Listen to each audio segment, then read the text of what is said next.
jet flying son of a gun, and I'm having a hard time holding these alligators. You're talking to the Rolex wearing, diamond ring wearing, kiss stealing, willing dealing, limo jet flying. We Rick flaring on us, flaring on us. We Rick flaring on us, flaring on us. Rolex wearing, diamond ring wearing, kiss stealing, willing dealing, limo jet flying.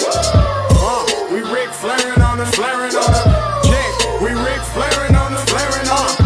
It's apparent these girls staring. I'm Rick flaring, gold across my chest. I'm fresh to death, I'm Paul Bearing, not at all scary. When I open like Betty Wops and find to these circles that's going in like a carry shot. Woo! I'm going in like a Mary Pop off that Mary Crop at the top flow at the Marriott. So questioning me is like questioning you. See, we the best dressed, so come and get blessed with the crew. Not one but two, different ways to slaughter your crew. Committed tat across the chest, I guess she blessed with the truth. People want to see them checks, representation of proof. Living through my elders, trying to resonate to the youth. But ain't nothing to get my flash on. Longevity is heavily embedded in my melanin. Layman terms, I last long. My grind repetitive, I'm smoother than real silk. Lyrical cash cow who can't cry over spilled milk. We in here. You're talking to the Rolex wearing, diamond ring wearing, kiss stealing, willing dealing, limo jet flying. We Rick flaring on us, flaring on us. We Rick flaring on us, flaring on us. You talking to the Rolex wearing, diamond ring wearing, kiss stealing, willing dealing, limo jet flying. We Rick flaring on us, flaring on us. We Rick flaring on us, flaring on us. This ain't no normal situation, this preparation with greatness. Industry full of fakeness, it's really up for the taking. See, life is what happened to you, more so how you take it. Don't get stripped of your knowledge and mentally leave you naked. I like to live otherwise. I'm sorry that I'm fresh to death. I put the polo and apologize. See, Black Sun, we ain't nothing like the mother guys. Quit to socialize, we organize, then we mobilize. Off the deep end like a scuba diver. And no confusion, just keep it pushing like Uber drivers. Woo! Business fresh just like a supervisor in a Gucci visor. Can't find a smoother rhymer. You're talking to the Rolex wearing, diamond ring wearing, kiss stealing, willing dealing, limo jet flying. We Rick flaring on us, flaring on us. We Rick flaring on us. You talking to the Rolex wearing, diamond ring wearing, kiss stealing, willing dealing, limo jet flying. We Rick flaring on us, flaring on us. We Rick flaring on us, flaring on us. Yeah, DQ baby. Shout out that boy Nigga for that fire track. Hey, Black Sun, sun up. What's up, Vinny Vegas? What in Vegas? Yeah. Shout out Pharaoh's Kids, D-Phase, yeah, Bubba C, yeah, Rick flaring on them, Rick flaring on them, Rick flaring on them, Rick flaring, sun up, baby.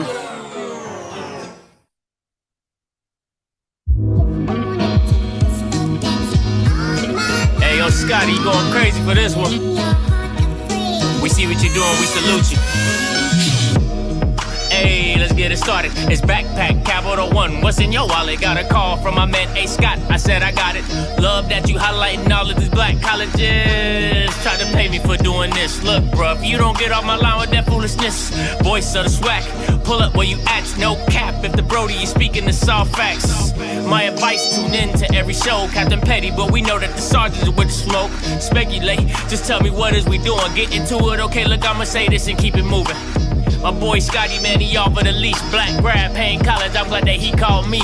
Walking cause we all been taught that talk is cheap. Even primetime knows Scott for the HBCU streets.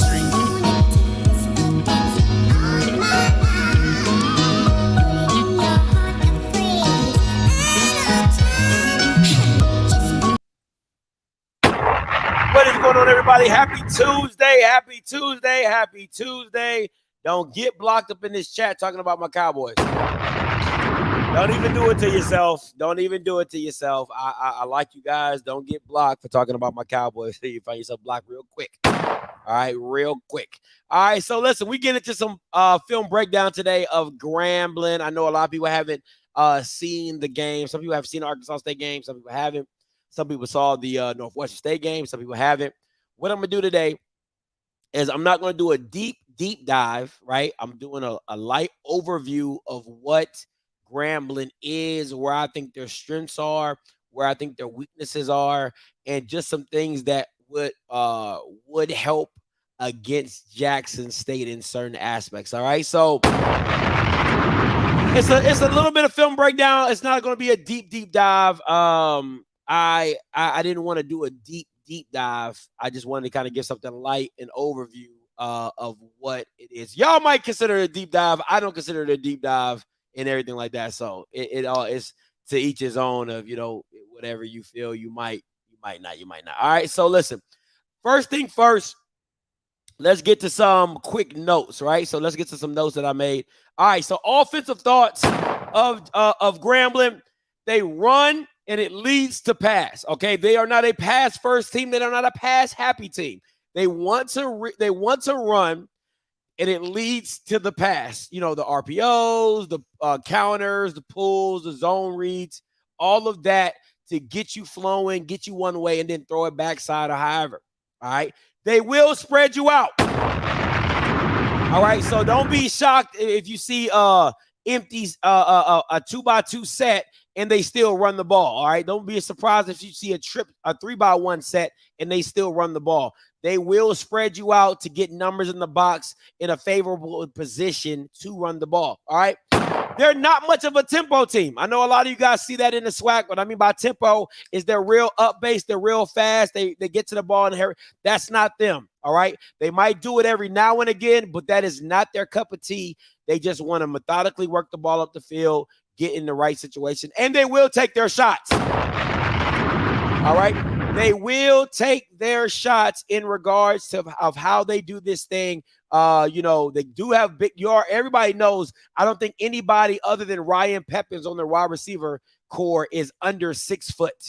Everybody's like 6'2", 6'3", 6'4", 6'5", 6'6". All right. So they are a very big team. They will take their shots when they have the right matchup or things like that. They will take it. All right. Stars to watch in this upcoming game. Running back number 2, Chance Williams, and running back number 28, Maurice Washington. These are the guys. All right. You can give an honorable mention to Chalk Floyd. I believe he's number 0 or number 4, something like that. He's an honorable mention as well. He can get freaky with it. He can get freaky with it as well. All right. But these two guys right here, these are your stars to watch on Grambling's offense. All right. These are your guys. These are the guys you want to be locked into. And I'm going to get into some offensive plays. I'm going to get some offensive breakdown. And a lot of people are going to ask me, Scotty, what's up with the receiver position? All right. To me, the only star that I seen with my eyes that's like, is Faison Wilson. Faison, whatever his name is, number 1. Or I don't think he's number 1. I think he's like number 8 or number 7 or whatever. But he, to me, is a stud, like a star. I think everybody else is by committee. I don't think anybody's bad. I haven't seen Ryan play, so I don't know what he's going to look like. Hopefully, he's back for the Jack State game. But without him, everybody else is just like by committee. They can make catches. They got some speed. They're sneaky fast. They're long. They're lanky. They can make plays. But the wide receiver star that you're like, yo, this is the guy, I think it's Faison, whatever his name is, however you want to pronounce it. So I think he's the guy for me. You know what I'm saying? And when I saw him in the spring game, he looks like a stud. Everybody else, I like JR. I think it's JR Ryder or JR number 1. I like him. He's real long, fast, lanky, physical guy. In Northwestern State game, you saw that in a couple times. Like I said, the receiver position is just, I think it's by committee. It's not anybody that just stands out to you, but everything like that. But these two running backs definitely stand out. right, let's get into a little bit of film. All right, let's get into a little bit of film, and we're gonna break this thing on down. We're gonna break this thing on down. All right, so a little bit of film breakdown. I'm gonna show you some plays from Chance and Maurice. What makes them so special? All right, so this is the grand. Oh, there you go. Zoomed in. All right, so this is Chance. All right, against Northwestern State. He's in the backfield, gets it. Listen, this guy is shifty. All right, this guy is definitely shifty. He's hard to bring down for such a little guy. He's definitely hard to bring down. All right, definitely will give you the business, to give you the boom bops. You know, I love me a running back that can get you with the boom bops. All right, this Chance in the backfield, same play from the end zone camera. He takes it, breaks that tackle, give him the dead leg. Got you right there. That's Chance. That's who he is at his core, real speedy guy. Now he can also be used in the passing game. All right.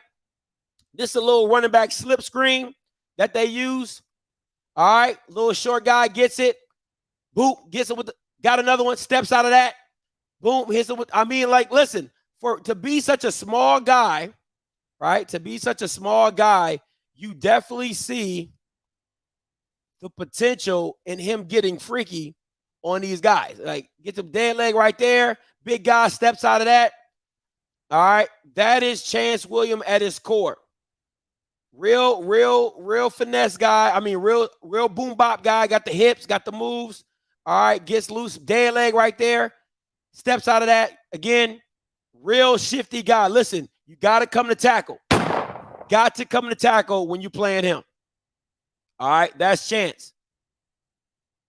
This right here is Maurice Washington. This is not Chance. This is Maurice Washington. Hits him with the high leg, and he's out. All right, you've probably seen this play on Twitter a few times. This is Maurice Washington from the backside. This is a play you're going to see a lot of. I like this play with Grambling. I think this is probably their strongest suit, is these counter plays, these pulling counter plays, right? So you got the, the backside guard. Yeah, you got the backside guard pulling. All right. Yeah, this is a counter. And then you got the stand-up tight end, and then he finds that seam right here, finds that gap, and he's out the door.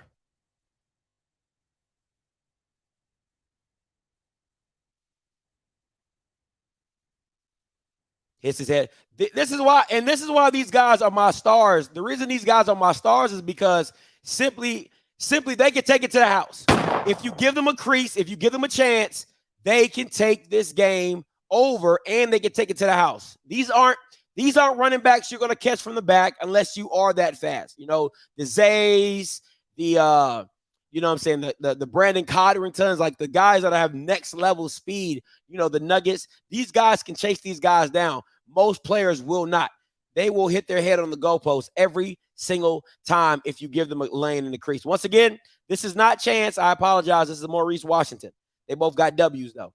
All right, hits it with another counter. Hits it with the dead leg, gets loose. Another run for the touchdown. All right, here's the backside. Once again, I absolutely love this play, right? They take the front side guard and the front side tackle and bring them around, right? Boom, hits it, doop, boop, and they got this long, man, listen, that you can't block it no better. You cannot block it any, look at this lane. All right, look at this lane that they have right here. I mean, this is nothing but space and opportunity. Look at that, perfect. All right, that's how you want to leave it. That's how they blocked it up. That's how you draw it up. That's how you want to do it. Dead legs them, gets loose, another touchdown. 5 carries, 95 yards for. Now, this is Grambling's O versus JSU's D. All right, this is. Let's see. So this is what I wanted to show. I'm going to show the same play again. And I'm showing this play because I think counter is going to work really well against Jackson State. All right, I think their counters are going to work really well. So that's why I brought this play back again. All right, you see the double pulls. These are, listen, when running back, linebackers have to read this really well, right? You have You see him dropping down. You know, he's going off the butt. Let me.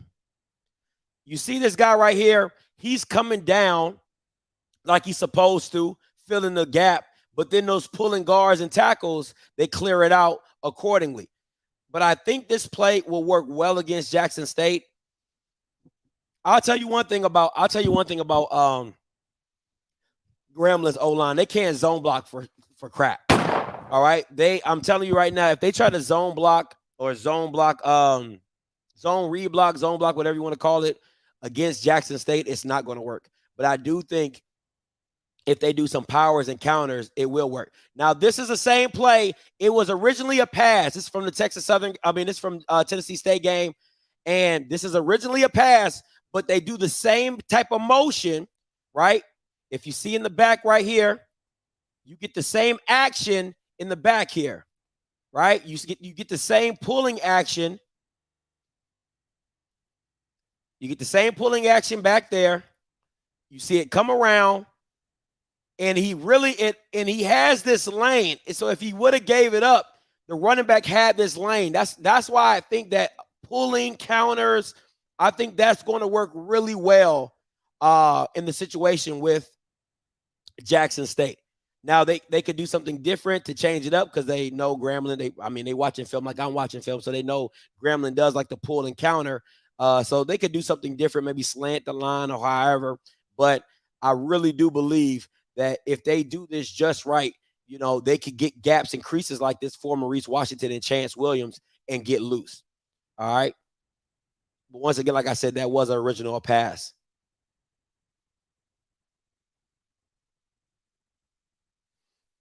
All right. Once again, this is what I mean by taking shots, right?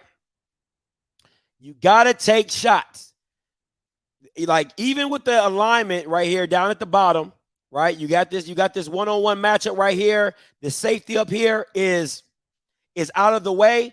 This is where you need to take your shots and your opportunities, right? But at the same time, when you're taking these shots and opportunities, the quarterback has to throw a catchable ball. It's too many times I've seen quarterbacks have this opportunity, try to take these shots, and they overthrow it, or they throw it out of bounds, and the ref can't call a defensive pass interference because it wasn't catchable. Nor could the receiver actually do anything with it because you threw the crap so bad. But these are the opportunities you got to take advantage of against Jackson State. The safety can't get, listen, Ed Reed is the only guy that can get over there that fast in enough time to make this play. And he throws it, gets the PI call, right? Gets the PI call, and they get the flag. But these are the shots that you have to take. You cannot be scared to take those opportunities and shots against Jackson State. All right, that's how it works. Got to make sure you take your shots when they come available. All right. Now, this picture is just to say that Grambling is going to give you funny looking looks, right? This look is no different than if the back started out here, right? And then he motioned out. It's no different. Absolutely no different. But you gotta be prepared. Jackson State has to be prepared for these weird looks. But you do looks like this to isolate, right? So 9 times out of 10, you'll usually always see somehow a safety sitting right here for Jackson State. I don't think they will ever move too far away from what they want to do. But this is the opportunity you have to take advantage of if you're Grambling, that you isolate these matchups right here, right? You get the matchup that you want down here at the top of your screen. You get the one-on-one so that now you can get this slant. You know what I'm saying? You can get the slant off. You can get the hitch off wherever you want to do. If you want to go route, if you want to do a comeback, you can do all that. If you want to do a comeback route, you know what I'm saying? If you want to do a post route, it's all open because there's nobody in the middle of the field, right? There's nobody in the middle of the field, and this is what you're looking. This is what you're trying to listen. At the end of the day, you're going to get this look from Jackson State when they bring everybody up. But at the same time, the new Jackson State defense is this. The new Jackson State defense is this. They might blitz on this side, and they'll drop this guy out. Last year, they wouldn't have done that. Last year, everybody was coming. This year, you might get somebody that drops out into your zone, right? So you got to have it both ways. You got to have something that works over here, and then you got to have a play or concept that works over here. So if you look this way, if the quarterback looks this way and there's nothing there, right? If he looks this way, oh God, wrong button. If the quarterback looks this way and he sees that drop, right? He sees that drop, then he needs to turn his eyes away, and he needs a dump off, either a drag, a hitch, maybe a corner here, but he needs a dump off. All right, he needs an outlet throw to be on the other side. But these are the things you got to set up. You can set this up off formations. This is why I keep trying to tell you guys when I talk about these coaches, you have to be creative to get what you want. All right, you got to be creative and know the ways to get at what you want. But this is what Grambling likes to do. They want to get you in situations to where they can spread you out, definitely have isolating looks and make it easier throws. Now, does Jackson State do this? Who knows? But this is what Grambling definitely wants to run. All right. Let's get into these Grambling stars, right? I want to bring back up these Grambling stars. Let me see. Boom, boom. Remove. All right, so get into the defense, right? Defensive thoughts. Not scared to man up. Surprisingly, a lot of teams in the SWAC do not like to go man up. You only see a few teams that really truly want to line up man to man, and Grambling is one of those teams. They will blitz. They will blitz. Listen, they're not scared of it. They're not Ryan from FAMU to where they're going to go base. They will blitz, and they will blitz from some exotic formations. They will blitz from stuff that you're like, why would you blitz? They will do it. All right. D-line gets good push. It's not great, but it's good. But the DBs do get lost. All right. The DBs do get lost. You can get them on wheel routes. You can get them on double moves. You can get them. They get lost in space a lot of times. When they're man up, they're not too bad. But once you start getting them in zone, they can get kind of lost. All right. My stars for this week, linebacker Joshua Reed and D-tackle Wesley Green, right? Now, I know a lot of people are like, yo, Scotty, what's up with Sandata? Sandata has to do what Sandata does, okay? He has to be impactful regardless. But Wesley Green, you need a push up front to make this thing work, right? You got to have a push up front. You got the O-line of Jackson State against Wesley Green, D-tackle.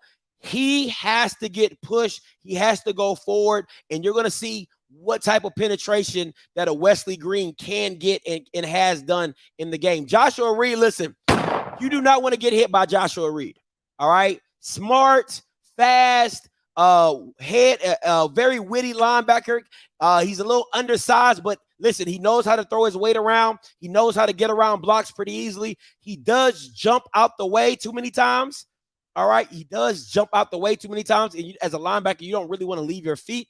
But at the end of the day, it is what it is. He does pretty good for the situation. All right. So let's see a couple plays from these two stars. All right.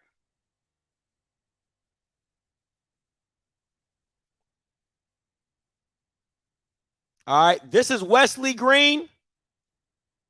This is Wesley Green. He is right here at the bottom of your screen. All right. Yeah, that's the kind of push Wesley Green can get, and he needs to have in this game. All right. Let me zoom in just a little bit. All right, Wesley Green right here. All right. This is the type of push that this young man gets. Trying to zone block him. No, sir. Fights through it. Pushes the guy all the way in the backfield. Tries to make the tackle, but does disrupt it. That's what you're looking for to get from Wesley Green. You need a lot of that this week to get the pocket pushed back on Jackson State. So Jackson State definitely has to block this kid. If you don't block this kid, you're going to have trouble all day long dealing with him.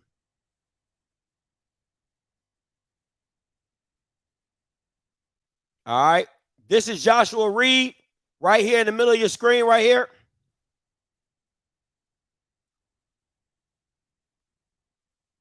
Jumps, boom.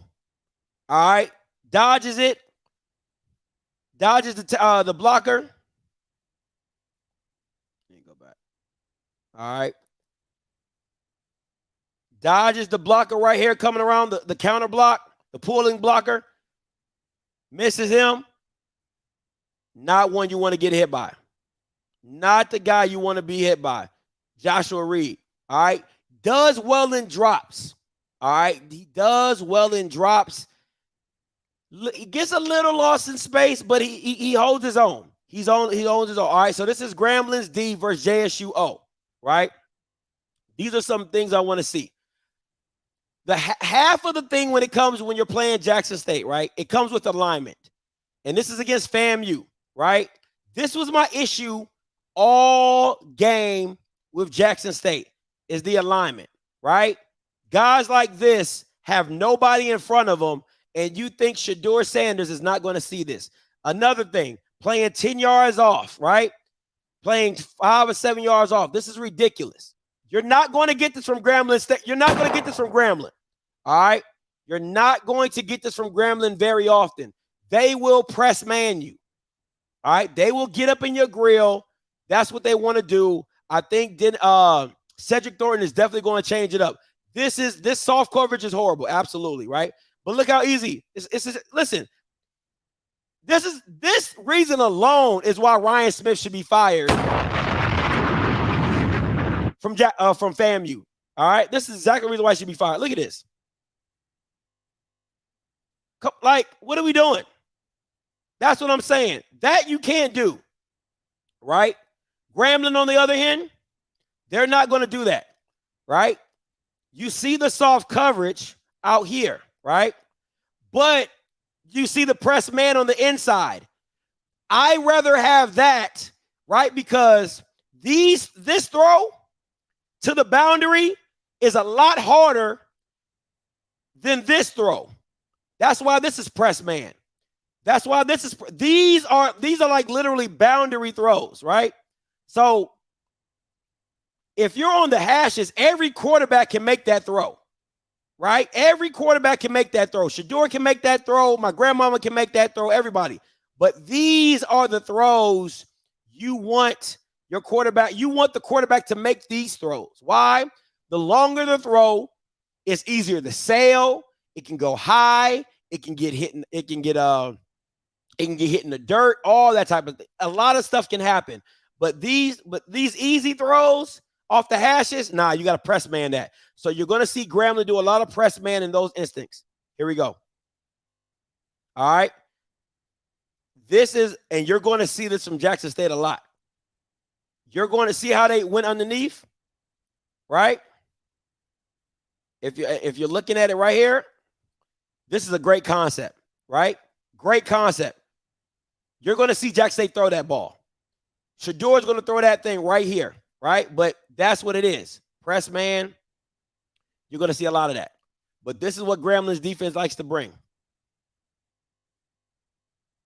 All right. Once again, alignment. Right? 10 yards off. Nobody over top of him.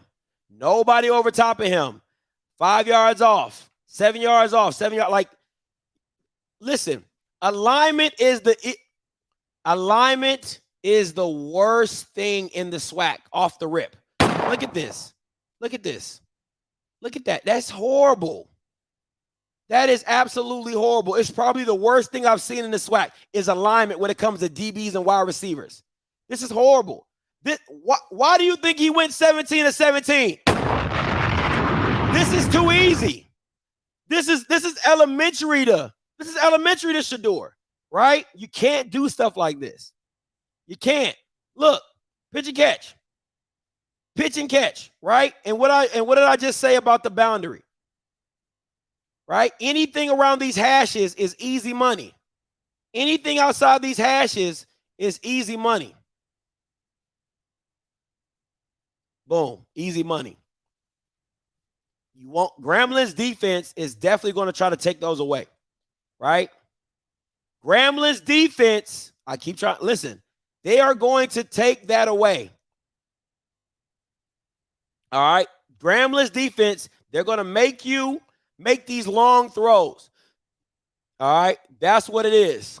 They're going to make you make these long throws. They're going to try to take away those easy throws. But once again, you know what I'm saying? You can, if I'm Brett Bartolone, I'm probably sitting on these guys and I'm taking these guys on drags and everything like that. But I just want to show you what Grambling State's defense is going to look to do. They're not going to give you the easy passes. Alignment for Grambling State is huge in this game, right? In their defense, they will align correctly to make sure Shedeur has to go outside of this to make it work. Now, I'm not saying Kevin Coleman and them boys ain't good enough to give him the boom bop and come inside and do what he do. I'm not saying he can't, but you got to make it hard. You got to make it hard, all right? You got to make it hard.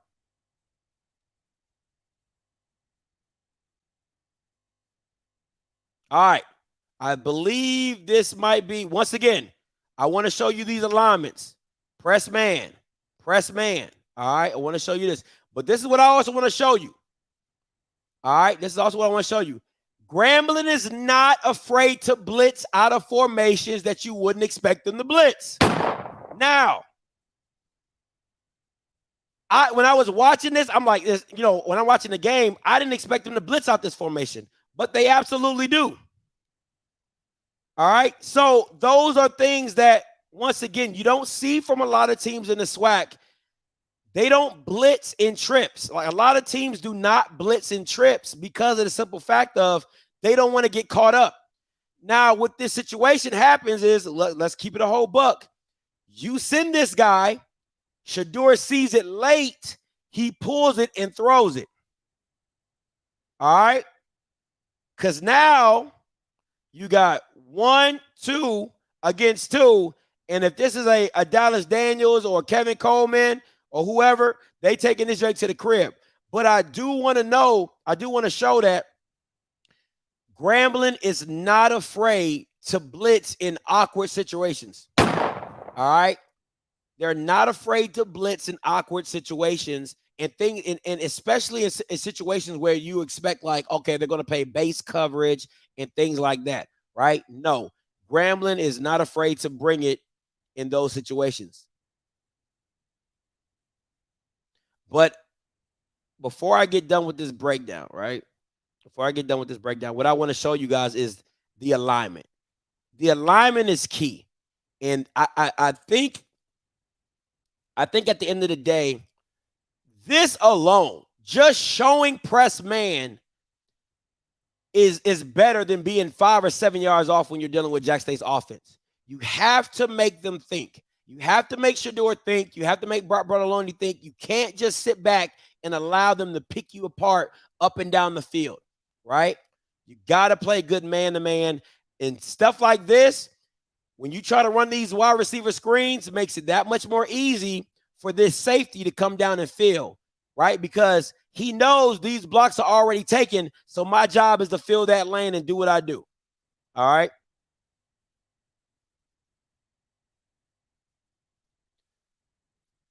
So, last thing before I get up out of here, all right? And you guys can call in 518-263-8124, 518-263-8124 if you have any questions in regards to the film breakdown. The quarterback, all right? The quarterback. You know I'm going to do a breakdown for my Texas Southern and Southern. You know I'm going to do a breakdown for that. Got to. This is the spotlight for Quaterius Hawkins. This is my thoughts on him, right?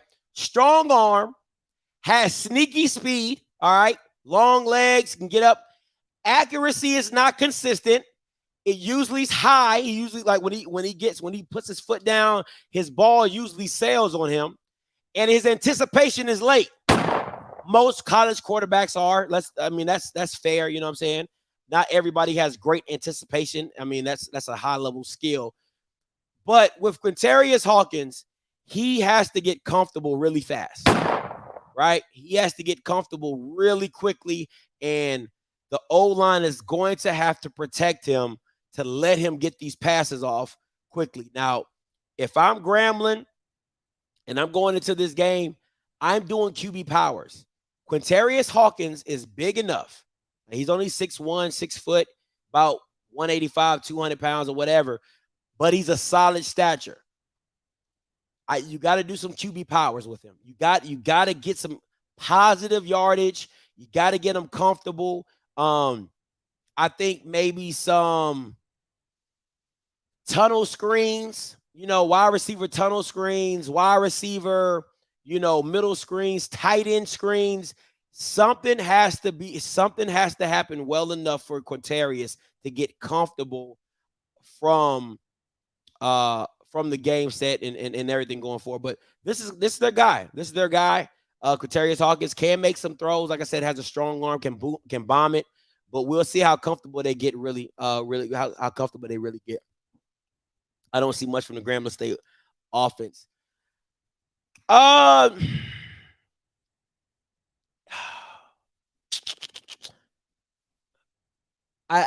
think just how do I say this? Compared to what? What are you looking to see? That's the question. What are you looking to see?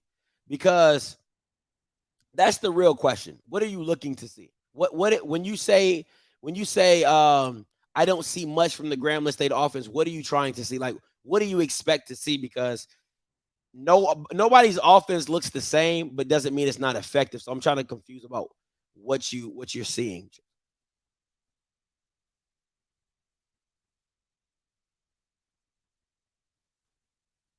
Trips will kill Grambling all day because the man in motion will have options. Screen behind the backfield, sit and set screen, or wheel route.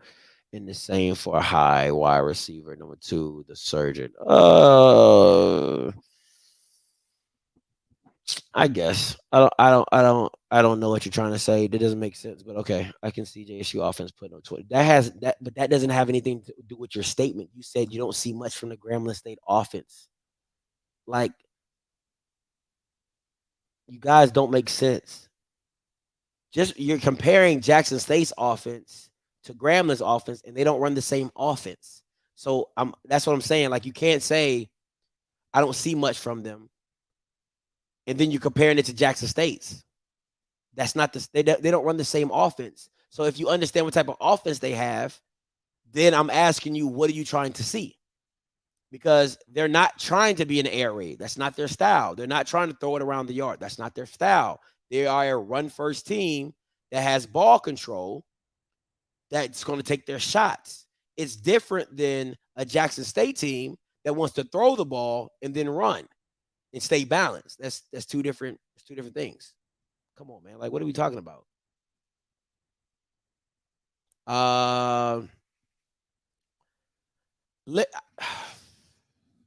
Sandata better come to play. Okay? Sandata need to come to play. I've been watching his film in the games. He looks really lost. He doesn't look aggressive. He doesn't look, hungry. He looks like he's tiptoeing. He needs to come to play. I think Wesley Green is going to be a load for anybody to block. I really do. I think Wesley Green, a lot of people are not talking about him, but number 92 is going to be a load to block. He definitely needs to show up and show out just to push that pocket forward. But Sandata Anderson has to show up in this game, just like Isaiah Land was supposed to show up in his game. So that's what I'm looking to see when it comes from Wesley Green. Got to get that push up the middle.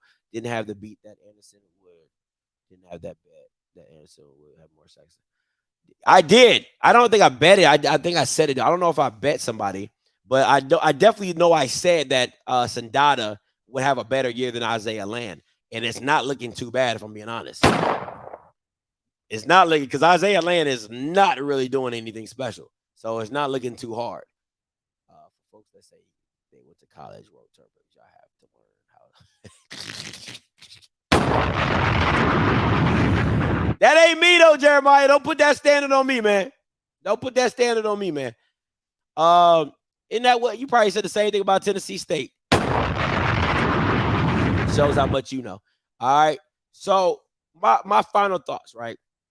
My final thoughts is this. I'm interested to see how Grambling State runs the ball against Jackson State. Because that's what it's going to come down to.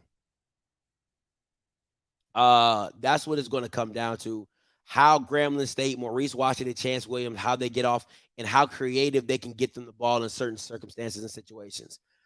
I think you need Quatarius Hawkins to be a running back as well. You need to add him in that fold. So it needs to be, Chance, Maurice, Quintarius, everybody needs to have hands on deck. And you guys have to use you guys have to use your tight ends in the backfield. Let me see if I can bring something up real quick. See if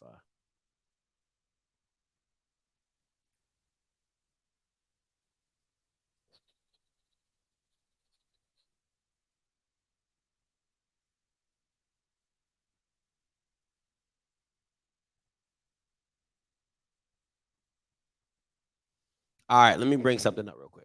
All right, let me see. This is my thing when it comes to Jackson State, right? If I'm Grambling, if I was Grambling, right, what needs to happen a lot of the times is you have to start sitting these guys in motion, right? I keep saying that everybody like Scotty motion, whatever. I got it. How I would do it, right? How I would do it is simple. I would start my running back here, right? See who goes out with them. Motion him back in, right? Or, do that and then motion this guy inside. Have him I will hike the ball about right here. And then once this play gets going,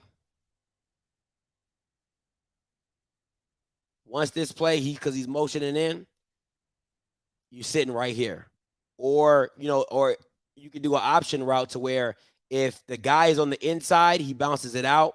If the guy's on the outside, you bounce it in. Like, you got to get these guys in motion. You got to get these guys in movement. So, one, they can't put hands on it. And now you got a guy going full motion, full speed, right? Because if I motion this guy in, if I motion this outside guy in, now my slot guy has all this space to work with. So if I want to do a corner route, I can. If I want to do a sail route, I can. If I want to do a out route, I can. There's nobody over here, right? But this has to be a quarterback read. I see single high. That means I can go here and I can go here, right? I could do a wheel route concept over here. There's so much you can do. And listen, what the last thing I'm going to say before I get up out of here. I am so sick and tired of coordinators making the quarterback do the fake. Listen, bro. If it's not there, don't fake it. Don't fake it if it's not there. Right? Don't do all. Hold on, let me blow myself up. Right? Don't do the motion. Don't do that. Just do this. Right? That's all you should do. Okay? I'm showing you, because doing all this, it takes a lot. I'm not doing that. Hike, boom, here, belt, and I'm up. That's it. I'm giving the fake away. We ain't doing, because I don't have time to do all that, trying to make it look pretty. No. Hike, running back goes across, and if anything, what the running back should do is, if I go away from you, right? If I go away from you, he needs to be picking up whoever. Blocking. Go right to blocking. Block somebody. All right? Block somebody. Or you can do it another way. Put your running back right here. Right? Motion down. You can do an inside wheel route. Have this guy come in and just do a wheel route. Listen, man, you can get real freaky with offense. I just don't see offensive coordinators getting freaky with it. All right? No. No. If you don't have time, that it's irrelevant. If you don't have time to throw the ball, doing a mesh read is irrelevant. You're wasting time. You're trying to get the running back to show something. I'm not saying every time, but sometimes you don't need to do it. Just show. TJ Kitten, the motion doesn't get pick six, dude. Shut your dumb ass up. The motion's gonna get pick six. Shut the hell up. Motions don't get pick six. Shut your dumb ass up. You can't pick six a motion, stupid. Anyway, so I'm saying, like, no, I'm not going through the full play action motion. And if you watch the NFL, they do it all the time. I'm not going to waste my time doing a motion when I know I got what I want right here. It don't make sense. I'm wasting time. If I got the setup, I might as well throw it. It's no point. Come on, man. It's no point. None whatsoever. So that's my thing with some of these motions or some of these play actions, is that you're doing it just to do it. You're doing it just to do it. And there's no need to.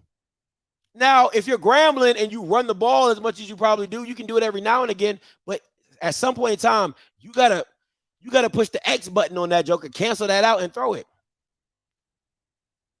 You know what I'm saying? So it is what it is. So it is what it is, man. It is what it is. Thank you. Got to shorten it up. Can't do all that long stuff. All right, got to shorten it up. Now, if you can block it, do what you want. If you can block it, do what you want. All right. If you can block it up, you can do play action and all that. But if you can't block it up, you got to cancel that stuff out. And that running back needs to look for the running back needs to pick up the earliest threat or the quickest threat. Like, yo, where's that threat coming from? And he stops his play action and go do it. I mean, okay. Okay. Let me stop. Because I'm gonna go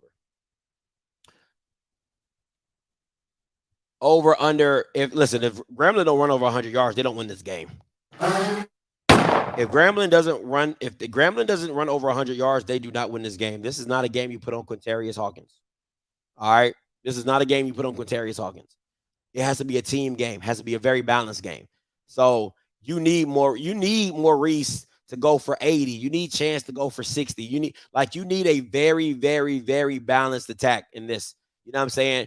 Like Quintarius Hawkins going for about 250, 225. That's cool. Maybe one touchdown.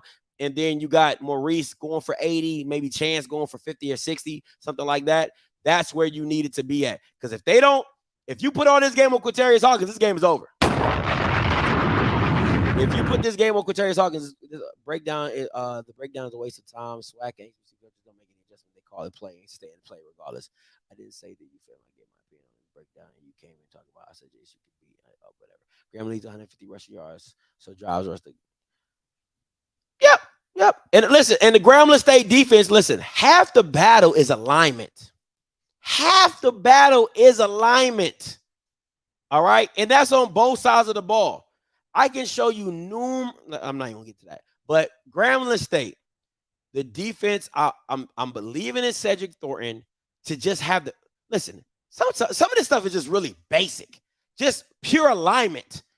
Are you over top of the person you're supposed to be? You know, are you pressing the right person? You know what I'm saying? Are you in the right position? Those type of situations. Other than that, the rest of it is playing football. But the alignment is huge. Alignment is huge. Pick up the blitz and make them pay in space. You know what's funny, Mr. Moore? I've seen teams that do not throw at the blitz. I've seen more SWAC teams that do not throw at the blitz than any other team. But this is the kicker, though, right? Because watching the Tennessee State game, and 9 times out of 10, when Jackson State blitzes from a side, they bring 2, right? So when 9 times out of 10, I'll say 7 times out of 10. When they blitz, they bring 2 to one side. So if it's 2 on the right side and things like that, the difficulty with that is that you don't see like you don't want to throw that way sometimes because you don't want them to jump, tip it, and things like that. But I'll tell you what, I think the most frustrating part to me, all right, I think the most frustrating part to me is offensive linemen that do not cut. All right. The most frustrating part to me is that I'm not seeing offensive linemen in the quick game cut. Now, Blue, I would love for you to call in, and because I don't know what the rules are in college anymore. I don't know if you're allowed to. I mean, I used to see it all the time. When you did quick game 1, 2, 3, the lineman would invite you in, and then they would cut block you. Right? I'm not seeing a lot of offensive linemen cut blocking for a quick game because that's how you get their hands down. Now Gaddy is 6'6". That's not true. That's not true. That's not true because I've seen it in college football where the whole team who was playing. Oh my God, let me pull this up. I just saw a team play and their whole front line cut everybody. Their whole front line cut everybody. Let me see.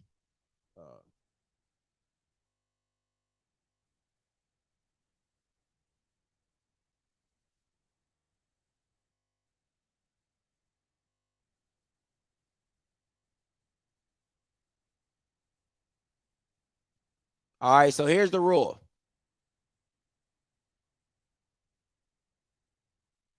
Here's the rule right here. It says, is cut blocking legal in college? In the NCAA, cut blocking is allowed as long as the block is away from the original position of the ball. All right, so, yeah, so my point exactly. So when the offensive lineman invite you up, right? So hike, the offensive lineman invite you up, and then they cut block you. That's what it is. That's what it is. I need to see more tackles cut blocking. That's what I need to see. Get them hands down. Okay? Get them hands down. Get them. You can cut block. You can cut block, not while engaged down. I'm not talking about, what are you talking about, LJ Lowe? Shut your dumb ass up. God dang, I hate dumb ass people. All right? You can't. Yes, you can. Yes, you can. I just saw a whole team. Oh my God. If I can find this game, y'all Bama's about to. I just saw a whole team cut block. Everybody on the team hit the ground to cut. Stop playing. You can do it. Hit the ground. Hey, calling you live. All participants are muted. Let me see it. What game was I watching? I was watching some game. Let me see.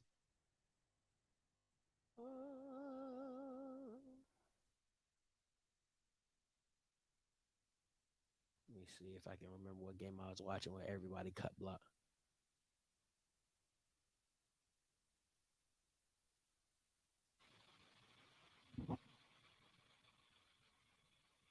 What's up, man? You live? Hey, Scotty. What's up? This is I called yesterday about, I called about A&T going 0-4 yesterday. And God, I hate when people say they're talking about O-line can't cut block. O-line can't cut block.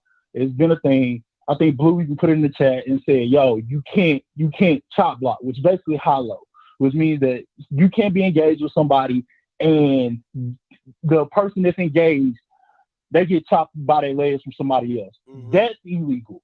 That has nothing to do with cut blocking. Now, understand this. You have to be a dog at cut blocking. So if you're not good at it, which, let's be real, some of these offensive line out here are not good at it, and that's okay. If you're not good at it, that means you're now saying, you know what? I am taking a risk of letting another defender get past me. That's not something you want to happen. And so what you see on film is you see what's happening is they trying to pass it and they trying to do a club block, which is pretty much slap the defender up the field and let them get the rush on it. So that way it don't get their hands down, but it can make the defensive line go out on screens and stuff like that. That's what they're trying to do. But cut blocking has always been legal. Always, it ain't nothing changed about it. I don't know who told y'all. Like, I really don't get it. Like, I know I'm not crazy because I was literally just watching a football game where the whole offensive line cut blocked, and I'm like, everybody. I was like, God, I said everybody cut blocking. You know what I'm saying? So that's what I don't see a lot of people cut blocking in the SWAC. I get what you're saying. You got to be a dog at it, but at the same time, listen. I'm telling you right now, a lot of DNs in the SWAC would not know what's going on because you don't see it in the SWAC. You really do not see cut blocks in the SWAC at all. Yeah. You know what I'm saying? Because and you played offensive line, because what happens is you make a DN think. When you cut him the first time, he like, damn. You cut him the second time, he like, now he's like, he don't know if he got to put his hands down, put his hands up, because you can cut block. Yeah, that will go on. That will go on the offensive line coach, and that depends on what he's teaching or not. So if the offensive line coach is not teaching it during basically the individual periods, and he like, all right, this week we're gonna attack the DNs, we're gonna get them low, we're gonna cut block. But like I said, that depends on the offensive line coach. A lot of these offensive line coaches these days don't do that because. Or they'll say, hey, you can do it one time. If you fuck up, sorry. If you mess up, then that's it. It's done. Mm-hmm. But other than that, like, that depends on the offensive line coach. That depends on the player personnel. And then sometimes, prime example, a few years back, Tennessee State, the whole line will cut every single defensive player all at the same time. All 5 linemen are down. You sitting there like, what the heck is going on? Yeah. They're throwing the ball out. The quarterback is throwing the ball immediately. Yeah. Because he knows I don't got time. Yep. Hey, I know this ain't gonna be like about to get him down, sure. But the ball needs to come out immediately. It needs to be gone. Yeah. So that's something that, like I said, that's an offensive line coach thing. That may be a coordinator thing that they gotta discuss. But if that's not being discussed and it's a one-time thing, maybe a tackle do it once, sure. Because most of the time it's gonna be your tackles that doing it. If it's a one-time thing, sure. But that depends on how good the player is, how many times can he do it, and from there, is the defensive end really that good? Because if he getting cut multiple times, like even with this Grambling State stuff, what I'm watching on film, the running back is getting loose and the lineman ain't blocking a soul. So. Like he is out here, and I'm like, bro, like y'all just out here running in space, creating lanes, and I'm just like, bro, what is going on? But that's more power to a running back. I just don't see it. Yeah. No, and if I listen, I'm telling you, if you get a chance to watch them zone, zone blocking, they trash. Oh, yeah. Absolutely trash in zone blocking. Absolutely trash. Yeah, they are like the film you were showing today. I was just sitting here like I'm looking at this running back and going, wow, like both of them. Wow, you are hitting your head on this goalpost, and your offensive line aren't the best. Like not even the best, but they're not half to half, one-on-one, whatever. Like it's just, wow, like you dodging 2-3 people and still making 5 yards. Congratulations, sir, because they already hitting you in the backfield. So congratulations, sir. You are doing your job. Cut blocking, put it this way. Cut blocking is on the lower tier of things that needs to be done when it comes to offensive line. Like, let's start working on these run blocking first. Let's make sure they get everything done. Let's make sure they get half a hat. They know their assignments and go from there. Cut blocking is flavoring, basically. Like it's just seasoning on there. All right, let's get the basic essentials right. Well, let's make sure you got it. I agree with you on that. And I've never played the O-line position, but I think when you have an aggressive D-line like Jackson State that just wants to get up the field, you got to cut block. You got it because you got to make them think. You know what I'm saying? Because if I'm getting beat by a bull rush, You know what I'm saying? Because that's what Niles Gaddy likes to do. If I'm getting beat by Niles Gaddy, if I'm getting beat by Antoine Doyle, if I'm getting beat by Michael Ples on a bull rush, you know what I'm saying? I'm gonna cut you. You know what I'm saying? As soon as you try to put your hands on me, I'm gonna cut you.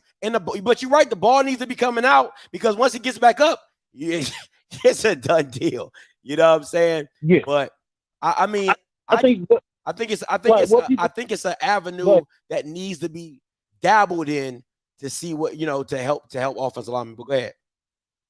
Yeah. So one thing about offensive line is, and I don't think really people understand this, is major keys to the game. Major keys to the game is always the same thing. Establish the run. Establish the run on any type of. So you have to be able to push that line of scrimmage.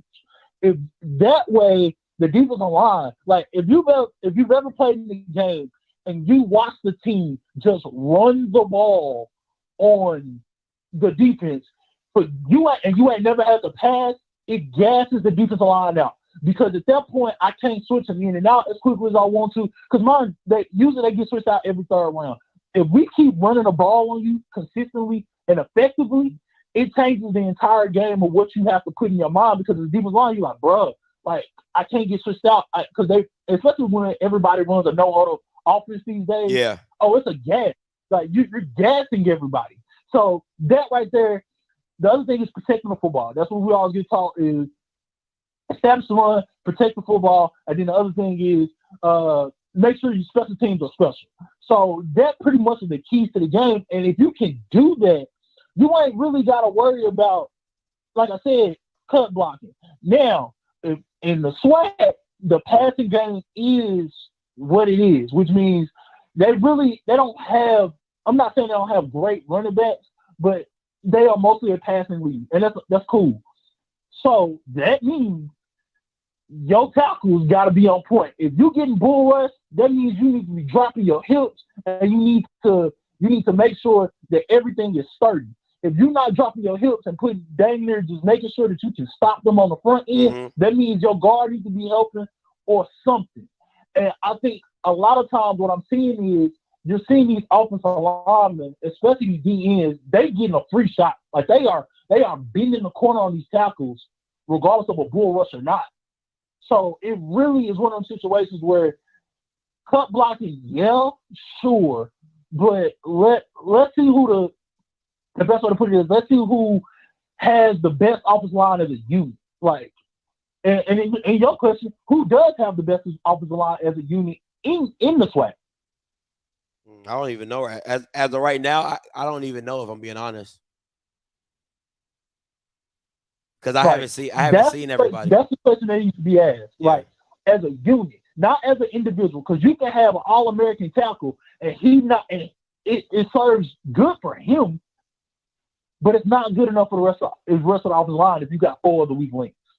Offensive line is the only part of the team that as 5 men, you have to be a complete and total unit. Every other part can float, be individual. They can pretty much, as a unit, as a whole, all 5 have to be great. That at some point, some strength, some point, whatever. They gotta control. They gotta be able to float, find each other, and work. But it's just one of those situations where if your offensive line is garbage, especially in the run game, the pass game is probably not going to be no better. That's fair. That's the best way to put it. That's fair. Hey, Iman, appreciate the call as always, my boy. Yeah. All right, man. KP, a running back can cut a blitzer. He just can't be touched. He can't be engaged with anybody else, but he can cut, bro. Like it's no different than an offensive lineman. A running back can cut a blitzer. Like I'm not understanding. Like I don't understand what's so hard about that. Hey, caller, you live. What's your name? Where you calling from? Mississippi. What's up? What's your name? This TJ Scott. See, you misunderstood what I was saying about. Of course, you was right. Like you can't pick a 6 in motion. No, I was just saying like, okay, just like how you drew it, and you said you'll take the outside man and bring them inside, and then you was like you can do a quick out route or comeback route or whatever you was doing. I was saying it like this. I was saying because Jackson State don't play off the Jackson State mainly play man, and because of the defensive line, the defensive line is going to penetrate. Grambling gonna have to, their quarterback gonna have to be accurate and on time, because if he throws the ball and it's not accurate on time, either Jack they gonna keep it, or they gonna you know what I'm saying, or they gonna pick six. That what I was meaning. And then, like, as far as in the chop block, see, they so stupid, bro. You can chop block, but you can't do it outside the box. But like you said, No, a lot of offensive linemen, you can't chop block at all. Chop blocking is I get what you're saying, but you're just using the wrong vernacular, right? So chop blocking is like one person's engaged up top and you go low. You can't do that. Cut blocking. Oh, cut block. Yeah, cut blocking. Cut blocking. That's what I meant to say. Yeah. Okay. Well, cut blocking, you know what I'm saying? Like Blue said, you can't, you know what I'm saying? You can't cut outside the block no more, right? But see, if I'm like this, I'm like, okay, say for instance, Grambling do come out and do that. Okay. So first series, okay, I'm gonna say the first series, okay, I'm seeing we having a hard time. So boom, I'm gonna tell my defense line, okay, hey, you seeing that they, you know what I'm saying, that they couldn't. Okay, how about this? Don't be aggressive, because we are aggressive, you know what I'm saying, because we getting pushed. I'm like, just run their ass to the ground. Because that's all the defense, you know what I'm saying, defense coach gonna tell you anyway. If a team is good, all you gotta do it, but you gotta keep containment though. Your defensive ends gotta keep containment. You know what I'm saying? Just in case, you know what I'm saying, they might throw, you know what I'm saying, just, you know, like you said, just different plays. But I'm like, no, I don't know what you're saying, because when you got to your latter point, when you said slow down, when you listen, the whole point of cut blocking is to make the defense slow down. That's the whole point of cut blocking. Right. So once you tell your DNs, hey, slow down your rush, I've won. That's the whole point of cut blocking. You get what I'm saying? So once you tell your DNs, hey, slow the rush up, you know, make sure you don't get cut, I've won. That's all I'm trying to get you to do, is to change what you've been doing. You know what I'm saying? Instead of coming up the field like your hair's on fire, you got to slow play it. And when I slow play it, that allows my tackle to get in position. That's the whole premise of cut. That's the whole premise of cutting. Now, if you got I get what you're saying. If you have like an athletic guy who can you know, fight through the cut block and they're good at it, then you just don't cut block no more. You know what I'm saying? Because at the end of the day, cut blocking is for quick game passing, right? So if you're getting up the field too quick and you're bigger than my quarterback, if my quarterback is 6 foot and the DN is 6'5", well, I need you to cut block to get his hands down, so when I throw this ball, he won't put his hands up. Okay. All right. I get what you're saying now. So I was like, okay, I wasn't understanding. So okay. I got what you're saying. Yeah. I appreciate it though. No problem, man. Yeah. Listen, man, all football is a counter to the counter. Some things you can't counter, like you can't counter talent. You can't counter a great quarterback. You can't counter a great catch, or, you know, a great defensive play or a great run. Like, you know, some people's like, hey, man, you can't do nothing with that. Yeah, you can't counter that. But in football, it's all about counter punches, okay? You do this very well. Well, let me try this.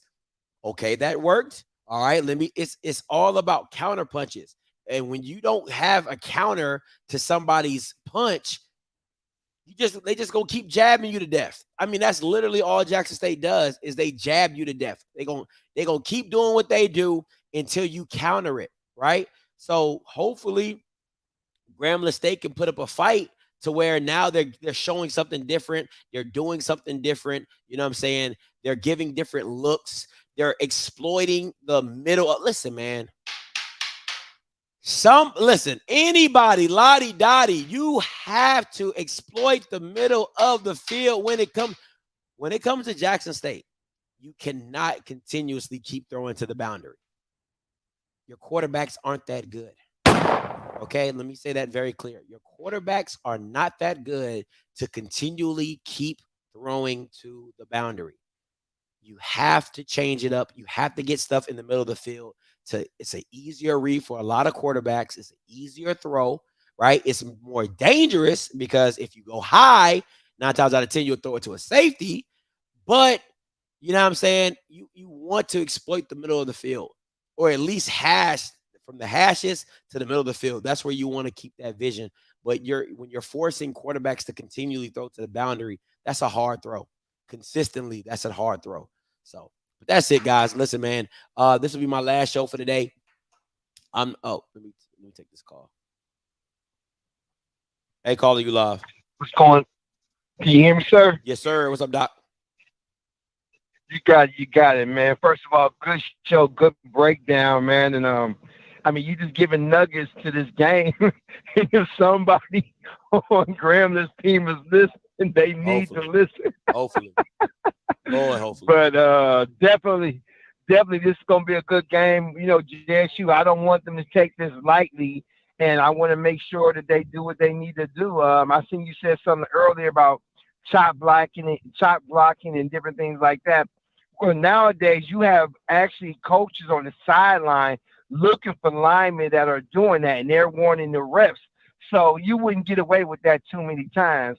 But, you know, because you know the way JSU, how they come pouncing at you, like you say, jabbing at you, come in multiple different ways to get across that line, so they can get to the runner or the quarterback.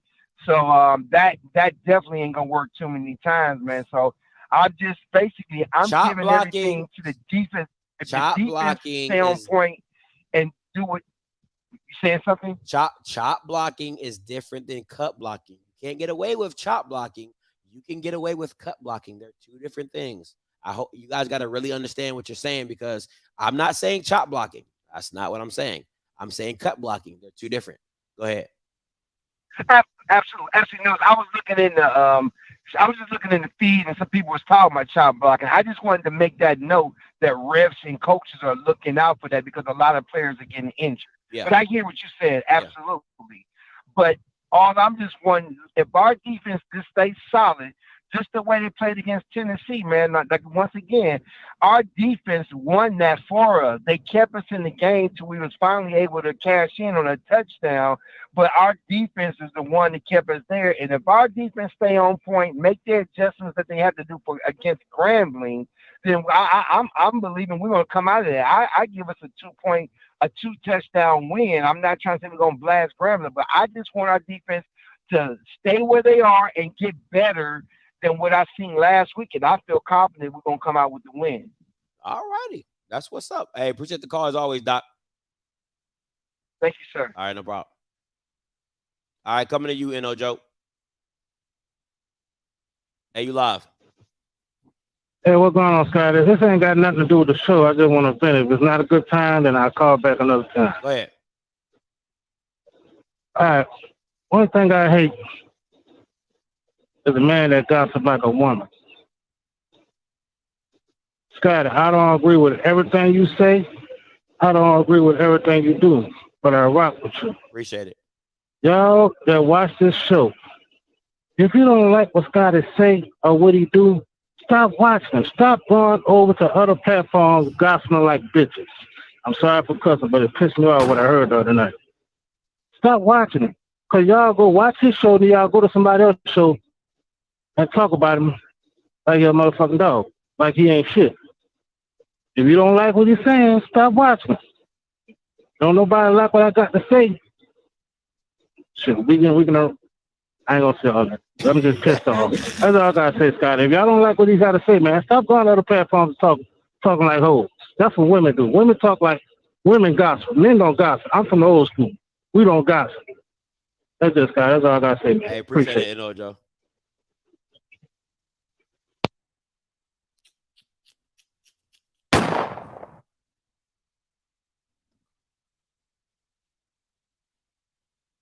The call do the same. He's if the other shows. Boy, y'all need some grammar lessons for real.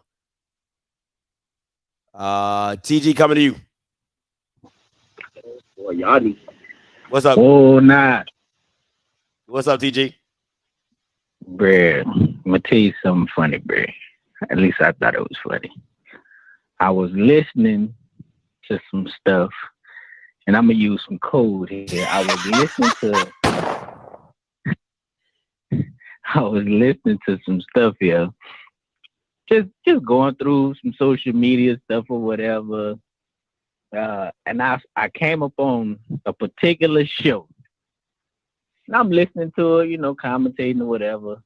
And then he says to another guy, hey, so-and-so, what you think about this? What you think about that? And I said, man, that dude sounds familiar. He used to talk to Scotty.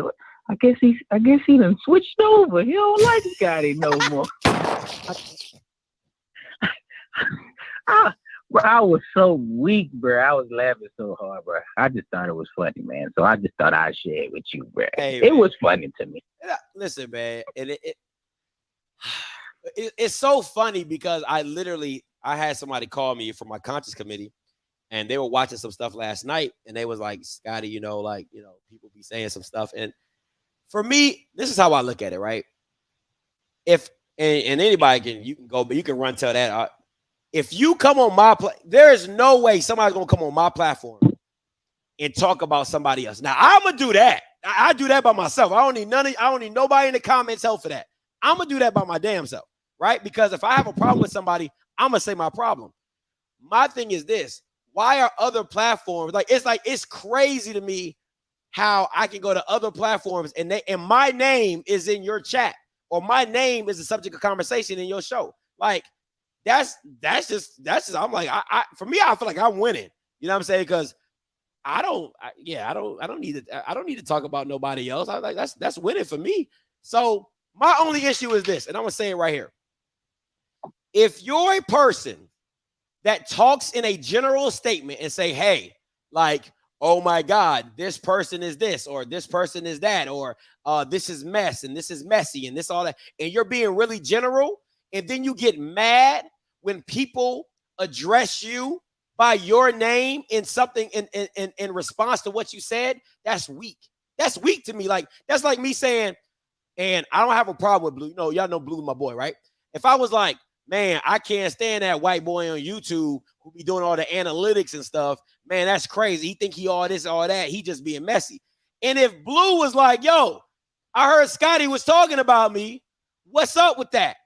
I can't be mad at that.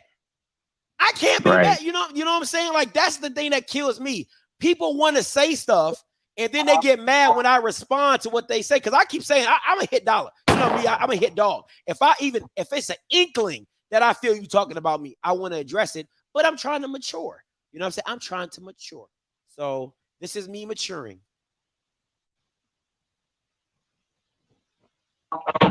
Bro, I'm gonna tell you what's funny though.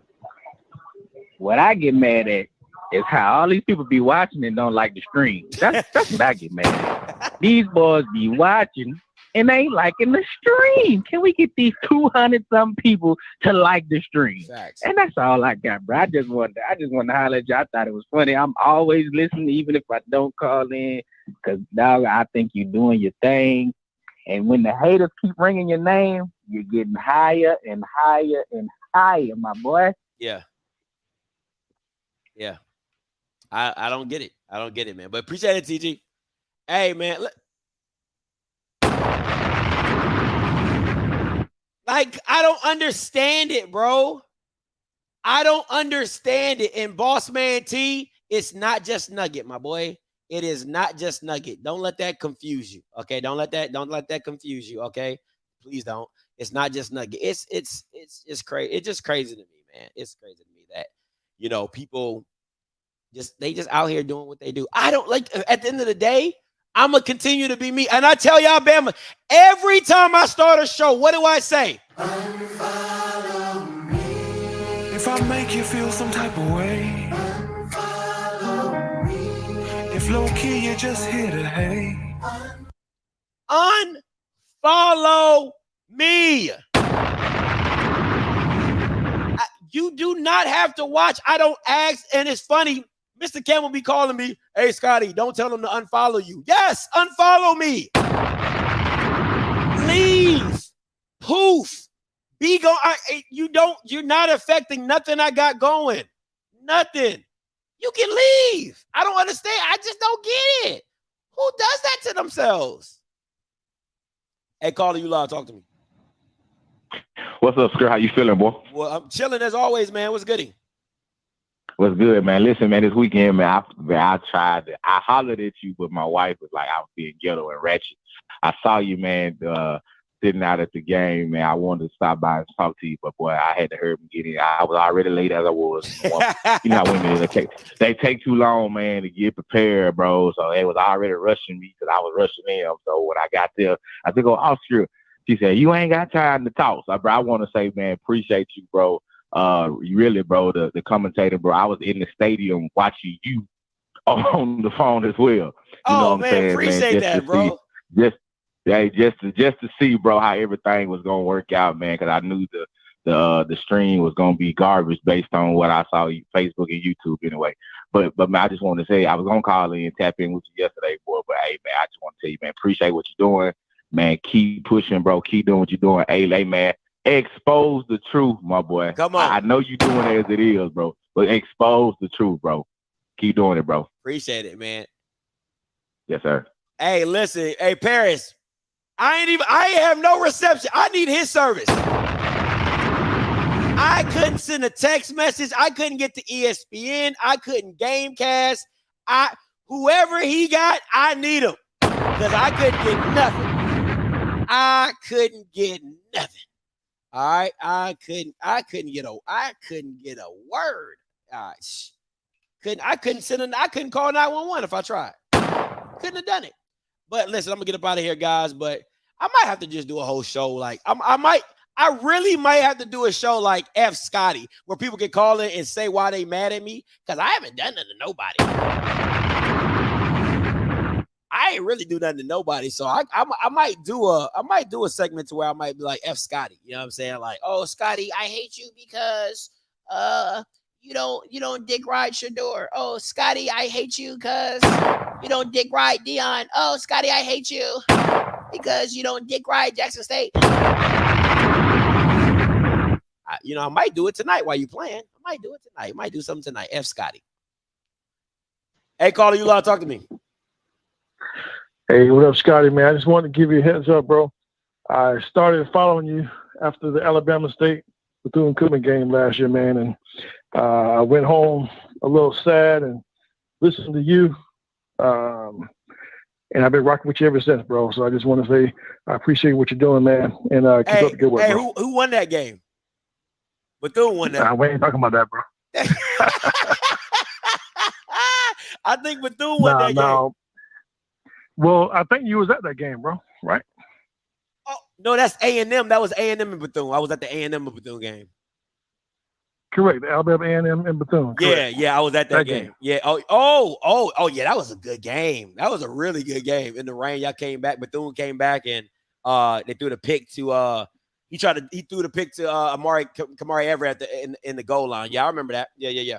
That was a tough loss. Yep. Yeah, that was tough. All right, bro. All right, man. Appreciate the call, bro. I appreciate it. Listen, it's not too much about Bethune-Cookman I like, but man, Daytona Beach and them funnel cakes.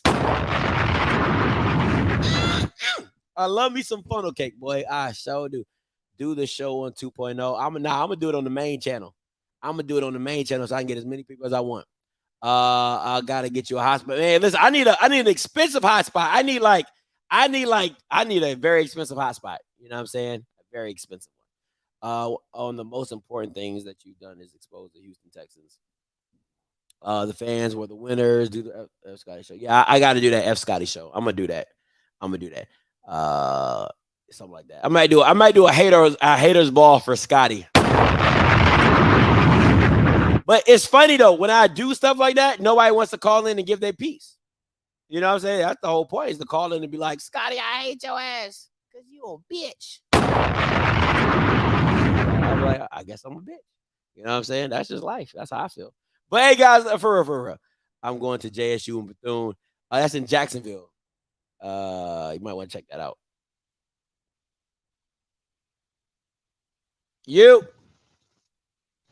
Hey, Scott, I got to say this while I was on the line, bro. Plus, I ain't want to say it in front of my kid. Man, if anybody got a problem with you, bro, I graduated from Jackson State. Let me say this.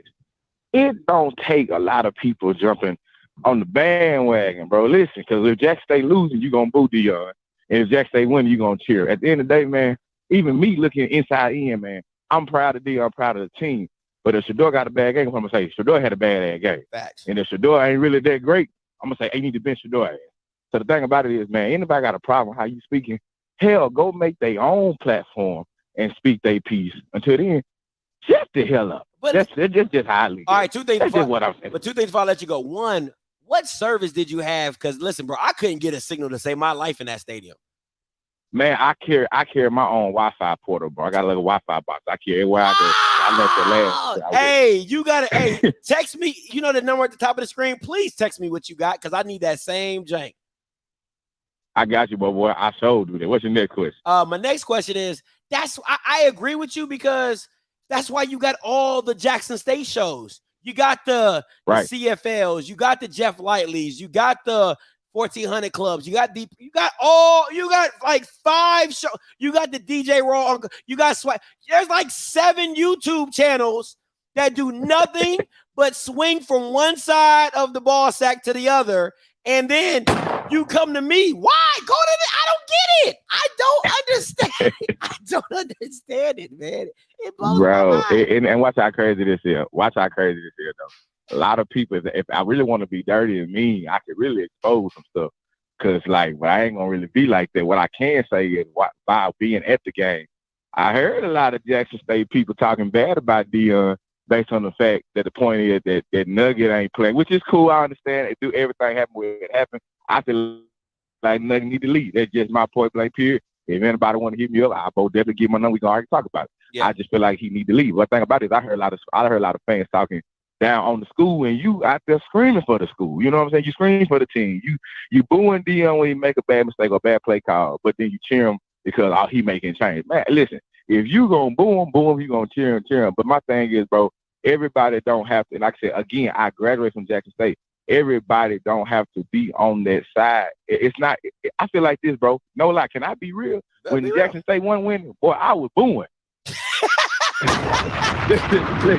let's just be real. You know what I'm saying? Call it what you want to call it. When Jackson State won winning, I was booing. I like, bro, we so trash. And now that we winning, I'm cheering. But at the same time, when we make bad mistakes, bad calling, bro, bad situations, bad ideas, decision making, I'm booing that too. My thing is be loyal. Everybody ain't got to be on that fan base to build Jackson. Everybody should like that. Everybody is really being honest. I mean, if Jackson State making good ideas, it is what it is. But they ain't, hell, boom. But my thing is, y'all, let me say, everybody hit me this spot. Please stay off Scotty. At the end of the day, you motherfuckers scared to actually open your damn mouth and say something too. So that's your point blank period. Appreciate it, my boy. Appreciate yes, it. Sir, and text me, and please text me that Wi-Fi portal box or whatever you got. Let me see. Mr. D, coming to you. What's up, Mr. D? Scotty. What's good? What's going on? Say, look, I'm going to put my money where his mouth is. The good doctor here, I'm going to put up $200 for the best F. Scotty show participant. That's $200 cash. $200 cash. Oh, $150 goes to the winner, and for the honorable mention, they getting $50. Now, if we really want to make it up, I'm going to get Mr. Campbell to put up another 200, and then we'll add a third person.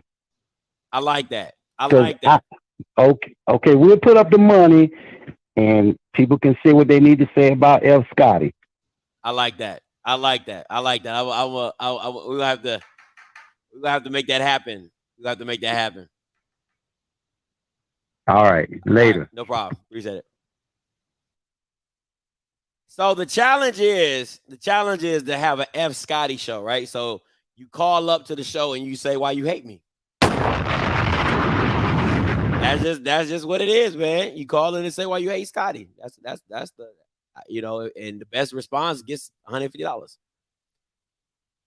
Hey, caller, you live. Talk to me. Okay, all right. What's up, Scott? Hey, this is KJ, man. I've been calling your show for the last year and a half, man, talking with you.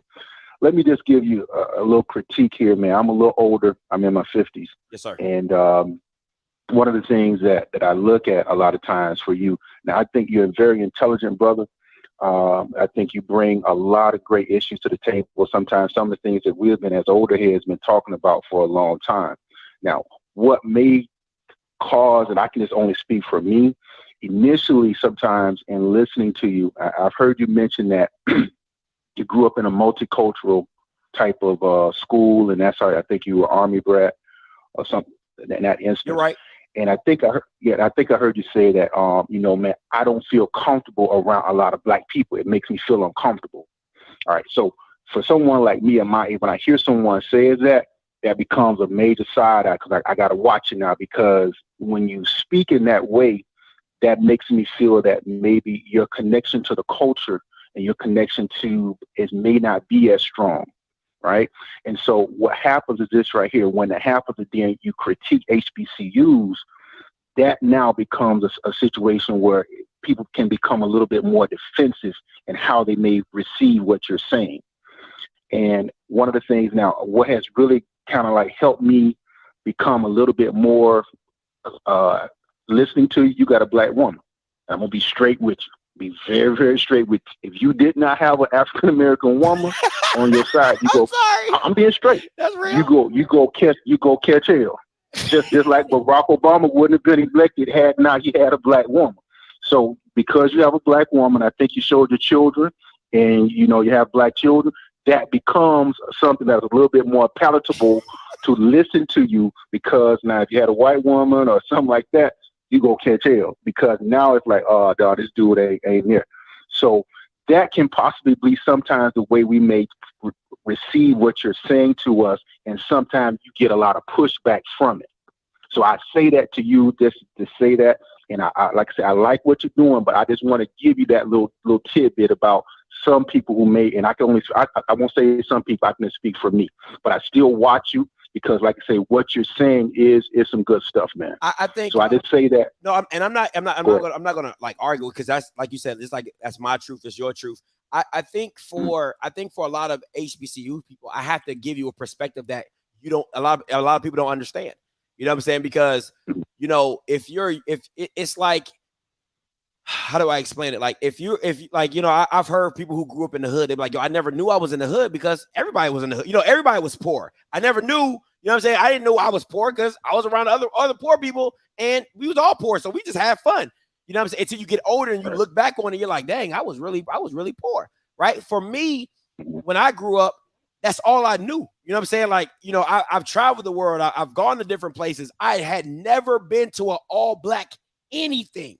You know what I'm saying? So that just wasn't my story. That wasn't my life. So I had been so used to dealing with so many different cultures, you know, hanging with Hispanics, hanging with Eritreans, hanging with Arabs, and hanging with Indians, and hanging with, you know, so when I go to an all black, you know, when I go to an all black situation, it was just uncomfortable, because I'm like, yo, I don't know. It's not that and a lot of people, what a lot of black people like to do is say, you're not black because you can't be around black.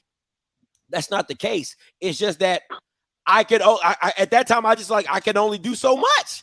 I can only be around so much. But before I let you go, I'll say this and I'll get off, man. One of the things that oftentimes what we see though is that when someone comes from that type of background, because of our history, oftentimes that person is made to devalue what looks like him. Right.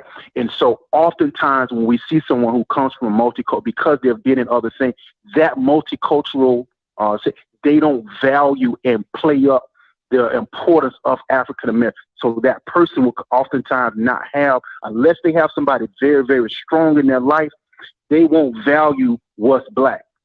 Right, because it's everything else is played towards them. The German experience, the Jewish experience, all these other experiences. But your experience now, it's not valued like that. And so that person has a tendency to then drift away from things that look like him, and oftentimes will value that other thing. So that's why I say when brothers like yourself, rarely sometimes they get a black woman. So that's what I'm looking at. I'm looking hard at that, because that's oftentimes the true identity of sometimes what you truly value. Well, does that woman look like your mother? Does that woman look like you or your sister? Because sometimes we don't do that. We want to try to go and we jump on everything else that don't look like us.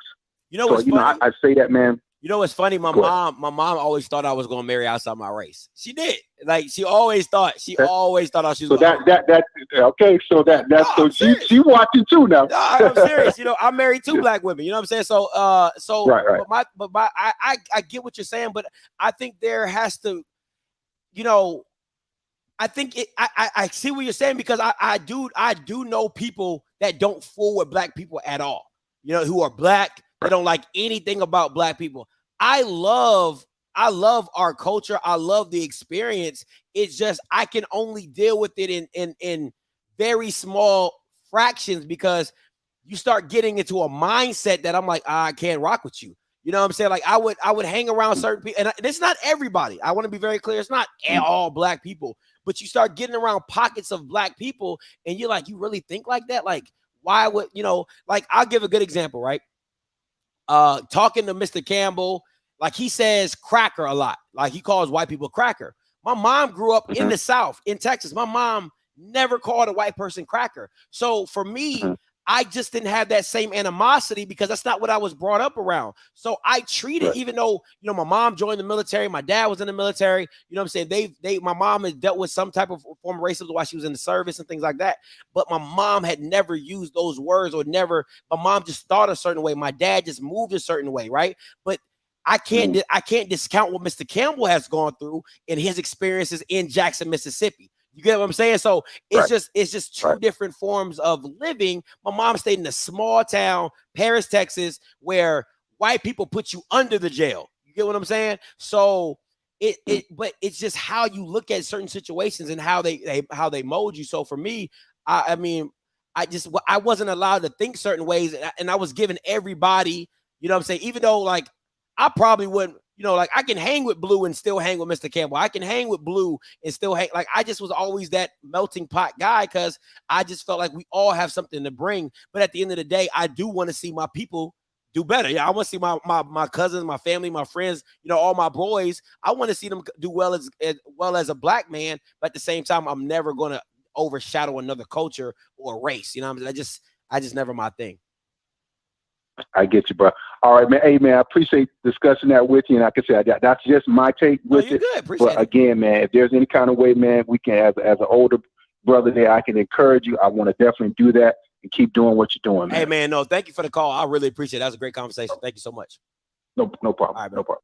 Listen, I love it. I love a good discussion. I love a good discussion. I feel the same way. I grew up around black people. All right, 3418 coming to you.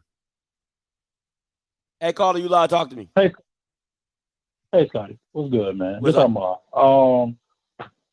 what are we talking about? Hey, man, listen, it's bro, life, bro. Bro, you came on this platform, and the first thing you did was talk about football. That's what we talking about. Like, it has led into other things, sure. And I'm glad that you said, you know what, like I'm from the outside culture, and I'm letting y'all be known. This is what I'm going. This is how I feel about the experience, bro. We talking about football, bro. Like, it's frustrating me because I'm like, every step of the way you've been vulnerable. You've been to that point where you've exposed yourself in front of everybody, and it's been like the commentary that you've had every step of the way hasn't been negative. Like it has been, yo, we need to be better. We need to do this. We need to make sure that we can do better for our own. And I'm like, the fact that y'all wait, like the fact that, I don't know, it rubs me wrong, the fact that it's sitting there like, like I'm happy that you married to a black woman. What? Or not married to a black woman, but you got a black girl. Like, come on, bro. Like that shouldn't deter you from what he has to say. Like, truthfully. Well, and that's my issue with some of the things that what people say is, all right, you have to have somebody else. I understand, like, Scotty's from the outside looking in, but every step of the way, he has ingrained himself. He has looked at these people. He has looked at our programs. He has looked at our situation, and he has said, all right, what can we do better? What can we do better? It ain't been, y'all need to get y'all, you know what I'm saying? Like, and I think that rubs me wrong that y'all y'all did. Some of y'all did that. I'm not saying all y'all, but some of y'all did that. But you gotta hold on. And listen. You know me. I appreciate the support wholeheartedly. Appreciate it. But you got to look at it as from you got to look at it in time segments, right? Like because me and Mr. Campbell have this discussion all the time. He's like a 30-year-old compared to a 60-year-old hasn't been through the same thing. That's a different time of space. It's a different time of life. It's a different time of struggle. You know what I'm saying? Like I in my whole 30 years, I've probably been I've physically in my own face seen racism one time. Like seen it, like fake, like hey, like nigga, get out of here. Like one time, you know what I'm saying? It might be some shadow racism, or hey, we're not gonna promote him, or we're not gonna give him this or that, we're not gonna pay him this. Behind the scenes racism, maybe I haven't seen that, but face to face, I've only seen one time in my lifetime where I was did something bad because I was black. My thing is this: you gotta respect it because of the time frame that they're in. That doesn't mean it's truly now. You know what I'm saying? But you still got to respect that man's opinion because 50 years of life, he just lived longer than me and he's seen more. You know what I'm saying? And he's seen guys, he's seen men like he's speaking of, talking about, you know what I'm saying? Oh, we for the culture. Then you go back and marry a white woman. Like, to me, that's kind of weird. I ain't going to lie to you. It's a little weird. Like, I'm like, you power to the people, but you can't marry a black woman. You can't have your wife or who bears your kids be black as well. That doesn't make sense to me. Now, my girl will tell you love is love. You know what I'm saying? Like, whoever you love, whoever God put on this planet for you is who it is. But I'm like, you still couldn't find a black woman? You know what I'm saying? But I get what you're saying. Yeah. How I came in here was all about sports. I just wanted to be open and vulnerable with myself to let y'all know what it was with me. Like, hey, I ain't from no HBCU. I went to Claflin for a year. I couldn't stay because it was just too many black people for me. I dipped out, came back, and bam, Dion came, I'm here. You know what I'm saying? That's just me being who I am because I'm real like that. I'm real like that. But I respect what you're saying, but I won't discount what he's saying because 50 years of life, you've seen some stuff. Oh, I know. Like like I said, I'm from Memphis. So my people, my mom, my dad, they 60. It's a 30-year difference. I'm 30. Dang on, my people's are 65 and older, right? Dang on, their experiences, which they've told me since I was a kid, is totally different from mine, and I understand it. I agree with you on that sentiment, but I think that sentiment only has its place in certain situations. We're not talking like if we're talking everyday life stuff, sure, bet, understood. We're talking about sports and football, and it's a little different. And that's the part I have a concern with. And your criticisms, whichever they are, it wasn't like they was out of pocket, out of place. They were on point, and that's the part I'm sitting there saying that shouldn't have. You knowing your personal life shouldn't have been like, oh yeah, which is weird. That's the only part where it's weird. I get you. If it had been deeper stuff, it had been some deeper stuff. We talking politics, religion, whatever, but we're not talking that. Nah, I feel you on that. So my criticism, I get what you're saying. My critiques of the schools, my critiques of the football, my critiques of the talent of the football program have nothing to do of who I would have been married to or dating. I get what you're saying. I get what you're saying. Yeah, that's real. That's it. And that's the only part. If we talking about something deeper, we talk about sports on this thing every single day. We talk about how better we can be as athletes and what we can do the most. Especially when it comes to the business. Dion has brought up the business as of late, and I sit there and get frustrated with situations like yesterday, with Kofi sitting there going, "Hey, we need more black people. We need $1 million a game." Bro, what? No, that's not going to happen. Yeah. That is literally not going to happen. The payout, even for the Celebration Bowl, is only $1 million per conference. So when we start getting to that type of situation, that's understandable. We have to know where we need to have, I call it misguided anger. Yo, figure out what y'all need to be mad at legitly. And that's the part I have the issue with. If y'all gonna be mad at the right places. Don't be mad at, oh, he need to have a white one, or he need to have a black girl so he can critique us. What? No, come on now. No, he's doing what he said he would do. He's critiquing us. He's giving us an entertaining time, and we need to move forward from there. That's real. No, I can rock with that. That's real, man. Appreciate the call, bro. As always. All right. So it's not Sergeant Petty, it's Captain Petty. Okay, you get it right.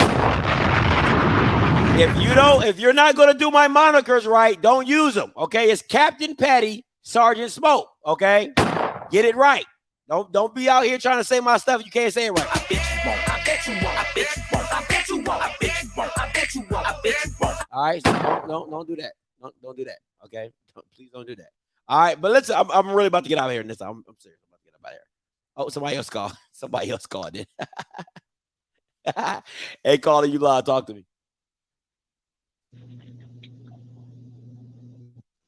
Hey, caller, you live. Oh, yo, what's up? What's up? Goody? Oh, my bad. How you doing? Good. Good. My name's I'm Kenny. I'm from Jersey. So, like, I was listening to what you were saying earlier about being an outsider from HBCU culture, and I'm an outsider from HBCU culture. As a matter of fact, I would say I'm an outsider towards Black American culture in general, because when I was younger, I grew up in Haiti. My family's Haitian. I'm Haitian.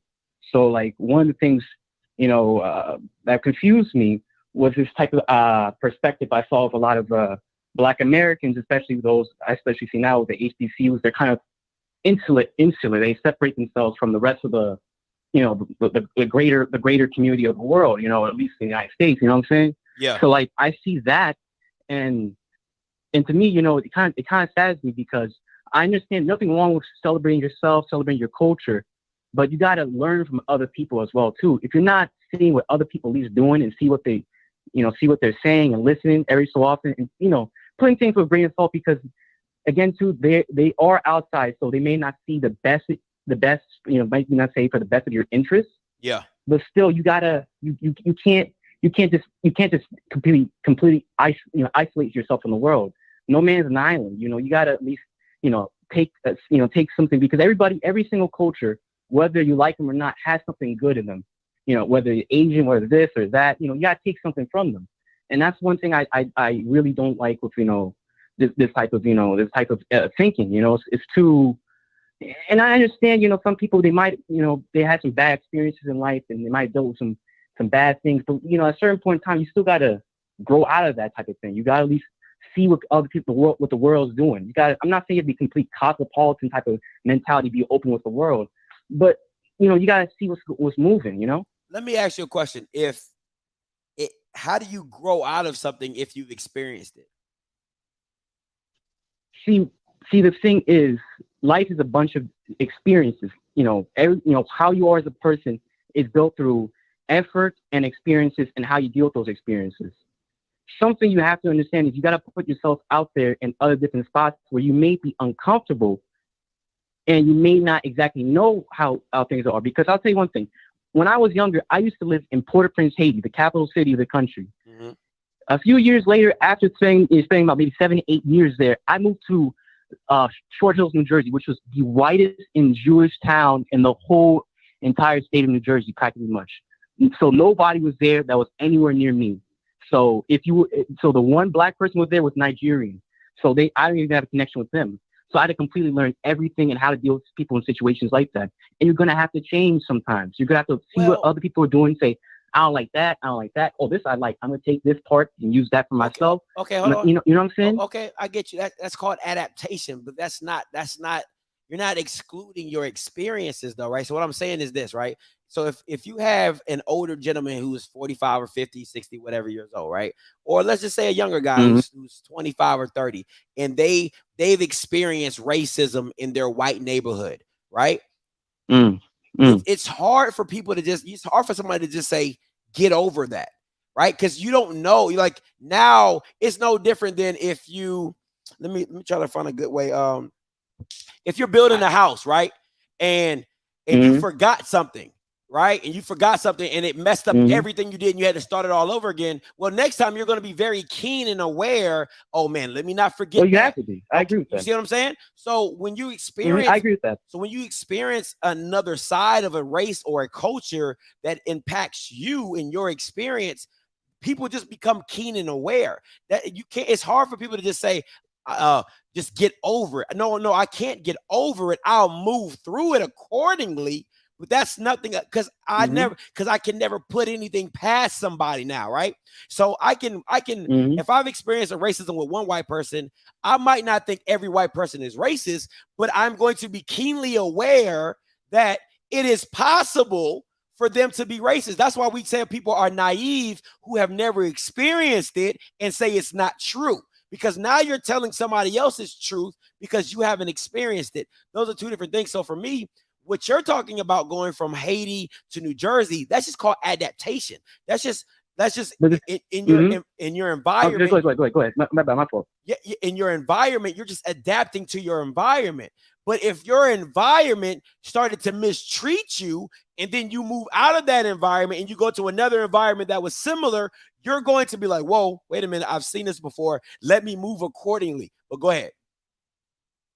No problem. So I definitely agree with that point as well too. I'm not saying forget anything because that's ridiculous. You can't just forget what happened to you. Yeah. You have to be aware of your surroundings and aware of your situation. If you touch a fire, you burn your hand. You're not gonna just put your hand the next time you touch it and say, oh, I burned my hand over there. I gotta be careful. Yep. So I'm not saying that. Anybody who actually says that, then they're being fools.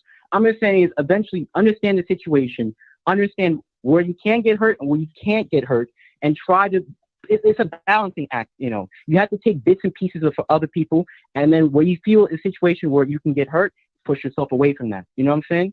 That's what life is. That's what life is all about. I'm not saying, forget the past because, again, too, you can't tell, and like you said perfectly, and you put it so eloquently, you cannot forget the past just like that. You cannot just lay over, and I agree with that completely. But at a certain point in time as well, too, if you're too hyper-focused on the past, you can't adapt because then you're only blocking yourself as well, too. The thing is, you have to understand the past, know where and look back at the past and say, okay, here's what this happened, how this happened. So you have to learn from that and then use that as a playbook for the future and the present as well too. You see what I'm saying? No, I love that aspect. No, I love where you're taking it, and I think you can generalize, and if we want to isolate this into an HBCU community, it's just that when the past comes, a lot of times you hear like, oh, this is how we used to do it. This is how we always done it. And everybody's so stuck in the past that nobody wants to try to elevate and try new things in this present or in the future, because who's to say you're going to be needed? Who's to say that your job is still going to be around? Who's going to say that, it's so many variables to the innuendos. And I have to agree with Captain Averill. You can be mistreated by your own people. It doesn't always have to be outside your community to feel mistreated. All I'm saying is that absolutely correct. Once a mistreatment has occurred, or once somebody felt like they've been done wrong, they become keenly aware of the situation and or naive, or however you want to take it, whoever, however you process it, and now you move differently. People like me, I don't hold grudges very well, right? Unless I'm really, really upset. So if a white person did something wrong to me, I don't take it as the white people hate me. I take it as that dude got an issue. You know what I'm saying? Like that's how I do it. I go individually by the person, because if I generally based my experience with my own culture with other people, I wouldn't talk to nobody black. Most of the people that have done me the most wrong have been people that look like me. That's absolutely true, man. That's absolutely true. I would say the same thing as well too. Nobody did me dirtier than my fellow people. Come on, man. Nobody's done me dirtier. If we really talking real talk, you know what I'm saying? So a lot of people like to throw stuff on other races, but man, I've been done worse by the people in my own community. But I don't take it as every black person is bad. I just say them dudes I was messing with, I can't mess with them guys no more. You know what I'm saying? So it's just, you just got to understand how to move in that stuff, man. Exactly. And that's the big thing why I really respect some people talking about community, because when you really build a strong community at the end of the day, you can, take care of that situation where the elders of the yesteryear worry about how, things are going to change and how too much change is make them obsolete. In a good, strong community, whatever race you are, whether place you are, they take care of them. They come, the youth, the future takes care. They coddle the elderly, the past. They say, okay, no problem. We're going to make sure that your legacy stays alive. We might have to change it up to change, like you said, to adapt to each different situation, because life's never, a line. Everything, moves left and right. You got to change a bit. But at the end of the day, we're still going to keep your core foundations, your core principles, and your core ideology intact. But we may have to change things depending on the situation. And right now, a change is happening. And if you try to force, the same old, you're only going to tear down everything you had. And that's how so many civilizations, so much life has failed. Yeah. I mean, it's facts, yeah, exactly. man. Hey, love the conversation, man. Great talk, man. Appreciate it. You too. Thank you, man. Listen, guys, this is the thing why I can't. This is why I can't stand with people like when you have conversations like this, right? That are thought provoking. It's like nobody is disagreeing that it doesn't happen to other people. That's not the conversation. Like you Bamas get so fixated on don't talk bad about us. Like, bro, nobody is discounting it. It happens in everybody. Everybody goes through it. All I'm saying is, at the end of the day, the same people that you're dealing with are the same people that can possibly mess you over. So that can adversely affect anybody. It can adversely affect the black person to say, I'm not messing with anybody black, or it can adversely affect somebody like me and say, I'm not messing with that person. But I'm black. I'm speaking on my experiences. If I was white, I would be speaking on my experiences. Stop trying to make it seem like just because I'm talking about black negates every other race that they don't have their own problems. We all have our own problems, Black Goku. Shut your dumb ass up. That makes it like, bro, we're talking about our experience. I'm not talking about a white experience because I'm not white. I'm not talking about a Hispanic experience because I'm not Hispanic. I can only speak on my experience. So that's why I'm saying in my experience, the people that have done me the worst are the people that have been closest to me, which have been my own people. Like, what are we talking about, man? Like, it's just crazy to me that just because you're talking about your experience is that you're like, oh my God, you need to say it about everybody. Like, it's the same thing with like Black Lives Matter. What about white lives? I'm talking about black people. Like, Jesus freaking Christ. What about Blue Lives Matter? We're not talking about cops. We're talking about black. In the experience that I have had. Like, Jesus freaking Christ. Y'all niggas is dumb. Hey, caller, you live. What's going on, Scotty? This is Gabriel from Memphis. How you doing, man? What's up, G? Man, look, like you said, this is a really good conversation piece that you have toward the end of the show. Even though, like I said, we supposed to be talking about college sports. But yeah, man, I understand what you're saying. It's like this right here. People are a product of their environment, right? Yep. I mean, put it like this, like you said, the environment you grew up in, you grew up in pretty much like multicultural experiences. Yeah. So, like you said, when you first hit the SWAC and you saw all the black people there, it was a culture shock for you. You're not saying that it was a bad thing. You're just saying it's a culture shock for you. And if people can't understand it, they just can't understand it. I guess case in point, man. I'm gonna say this. I'm gonna get off the phone. When it comes to particular surrounding environment. Okay, so like when I grew up, all right. I kind of grew up in a domestic violence type situation. I saw a whole lot of stuff as a kid between my mom and my stepfather. I ain't had no business seeing. So it affected me. So when I, even now as an adult, I can't stand to see a man putting his hands on a woman. I don't give a damn for what reason, walk away. Yeah. So yeah, your environment does, affect you. Like I said, whether it be good or bad. And, that's all I really have to say about that, man. So hey, people gonna like you or hate you. Hey, they hated Jesus too, so there it is. I'm gone, dog. Please do not compare me to Jesus. That is a Jackson State thing with Deion Sanders. Please do not compare me to the Almighty. Listen, I am not. Yeah. But anyway, my thing is this: when I went to Japan, I had a culture shock. It was nothing but Japanese people. I'm used to being in New York. You know what I'm saying? I'm used to being in Maryland. I'm used to being in all these places. I'm used to seeing all these different cultures. I stepped foot in Japan, Tokyo. I'm like, damn, there ain't nothing but Japanese people. Jesus freaking Christ. And I mean, it's a lot of them. And they looking at me like I'm in the zoo. They looking at me like I'm in the zoo, like, I mean, I'm sitting on the train, all the Japanese people like, staring at me like I'm an ape, staring at me like I'm an exotic monkey. All right, so I just, you know what I'm saying? It don't make no sense to me. You know what I'm saying? It just don't make no sense to me. So it's a culture shock in a lot of different ways for different people. You know what I'm saying? Like at the end of the day, and I'm gonna close these call lines down. I appreciate everybody that called in. I love these talks, man. Like that's why it's called Offscript for a reason. I know we started with Grambling film breakdown, we taking it all the way left.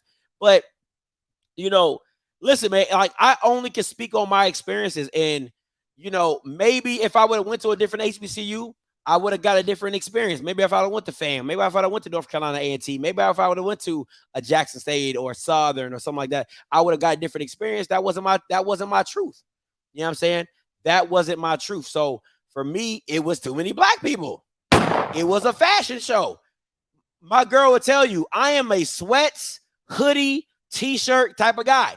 I don't care for Jordans. I'm a Nike guy. Like, so you're not about to get me all dog flashed up and all. I ain't got time for all that. I don't care about none of that. All right.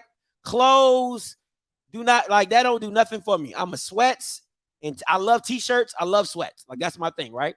So I'm like, yo, this ain't my cup of tea. It just wasn't, you know what I'm saying? So it's just different strokes for different folks. And at the end of the day, what you try to do is you just try to learn from everybody, you know what I'm saying? And you take a piece of something, you know what I'm saying? Like, it's no different than when you go to your job and you get there and, you know, an old person says, I do it like this. And a new person says, well, we do it like this. And you blend them. You find a way to blend them. You know what I'm saying? So you do what you do from there. But, man, I appreciate everybody, man. Going to class at 500 years. Not going. Oh, man, Buddy would have hated pretty. Hey, listen, that's not me. That's not me. Exactly. That is not me. You know what white people do? When I went to my PWI, when I went up to New Haven University, white people are the definition of the black church. Come as you are. Let me tell you some of my white experiences at my white university in New Haven, right? One thing about white people, if white people really mess with you, you never have to pay. You never have to play messing with white people, right? So you with black people, you'll do something, they're like, hey man, you know, hey Scotty, you know what I'm saying? They used to call me AB. So in college they would call me AB. They be AB, we going to the club. I'm like, hey man, you know, I'm just a little short. Dang, bro, that's tough, bro. That's tough. I'm just all right. I'm like, all right, I'm gonna just stay in the room. White people, hey, AB, we going to the club, bro. I'm like, hey man, you know, I ain't got it, man. You know, I ain't got to. Oh, you ain't gotta pay. You with us, AB. Come on, man. Come on, bro. That's white people. That is white people, right? So that would happen. The first time I ever did weed was I had never smoked a day in my life. Not a cigarette, not a blunt, nothing. Never, not. In college, a white person, you know what I'm saying? They like, yo, AB, man, you know, we about to smoke. You know what I'm saying? You want to come? I was like, hey, man, I ain't got nothing to put in on it. Oh, you ain't got to put in on nothing, Scotty. Just, you know what I'm saying? Now, the first time I did get high, it was a bong. And you know, white people do stuff different. You know what I'm saying? When white people go places, they go all the way. All right. So it was a bong. So the first time I ever did weed was in a pink black bong. So I'm hitting that jack. You know what I'm saying? You know what I'm saying? First time. Listen, first time, right? Hitting the bong. Man, when I tell you, I couldn't tell you what left or right was. I couldn't tell you up or down. That's how high I was. That is how high I was. I couldn't tell you. Listen, bro, Couldn't tell you. I probably couldn't even give you my phone number. Okay. Probably couldn't even give you my phone number. So what I'm saying is just that it's just a different experience with different people. All right. It's just different experiences with different people. I still had my black girlfriend in college. I still went to the Black Student Union, still hung out with black people, but I had some cool white boys that I mess with, right? I had some cool white boys that I mess with. That's always been me. You know what I'm saying? I've always been that guy. It's never like all black everything. Like, no, I like white people. White people cool with me. White people cool with me. White, Hispanic, you know what I'm saying? They all cool with me. Man, listen. So it is what it is, man. All I'm saying is, like, we don't have to be white. We don't. We're cool as we are. I never wanted to be white. I never wanted to, I never aspired to be a white person or Hispanic. Like, I'm cool being myself, but I do like that white people don't care about appearances. I love that about white people. White people be like, hey, man, just put some, it could be, white people can have a ripped shirt on, ripped jeans. They just like, that's hippie style. You know what I'm saying? That's peace and love, man. Like, white people don't be caring. I love it. Black people, you ain't going nowhere with me looking like that. You know what I'm saying? It's just certain things. It's just culturally, we're different. It's okay though. You gotta, everybody needs white friends though. All right. Everybody needs, like he said, our own out of the 2-liter Sprite bottle in college. You know what I'm saying? Everybody needs some white friends. I don't care who you are. Everybody needs some white friends. You know what I'm saying? White people put me onto that Nautica. You know what I'm saying? White people put me onto that Nautica. You know what I'm saying? It's all type of stuff, man. But listen, at the end of the day, it's off script. We do what we do out here. I'm probably going to cut this video up in half. So people who want to watch the Grambling don't have to, go sit through all this if they don't want to. But hey, man, I appreciate everybody as always, man. Make sure you like the stream. This will be my last show for the day, and then Wednesday coming back with the roundtable and with the breakdown. All right. So listen, until next time, you know what I'm gonna do. I'ma holla. God bless.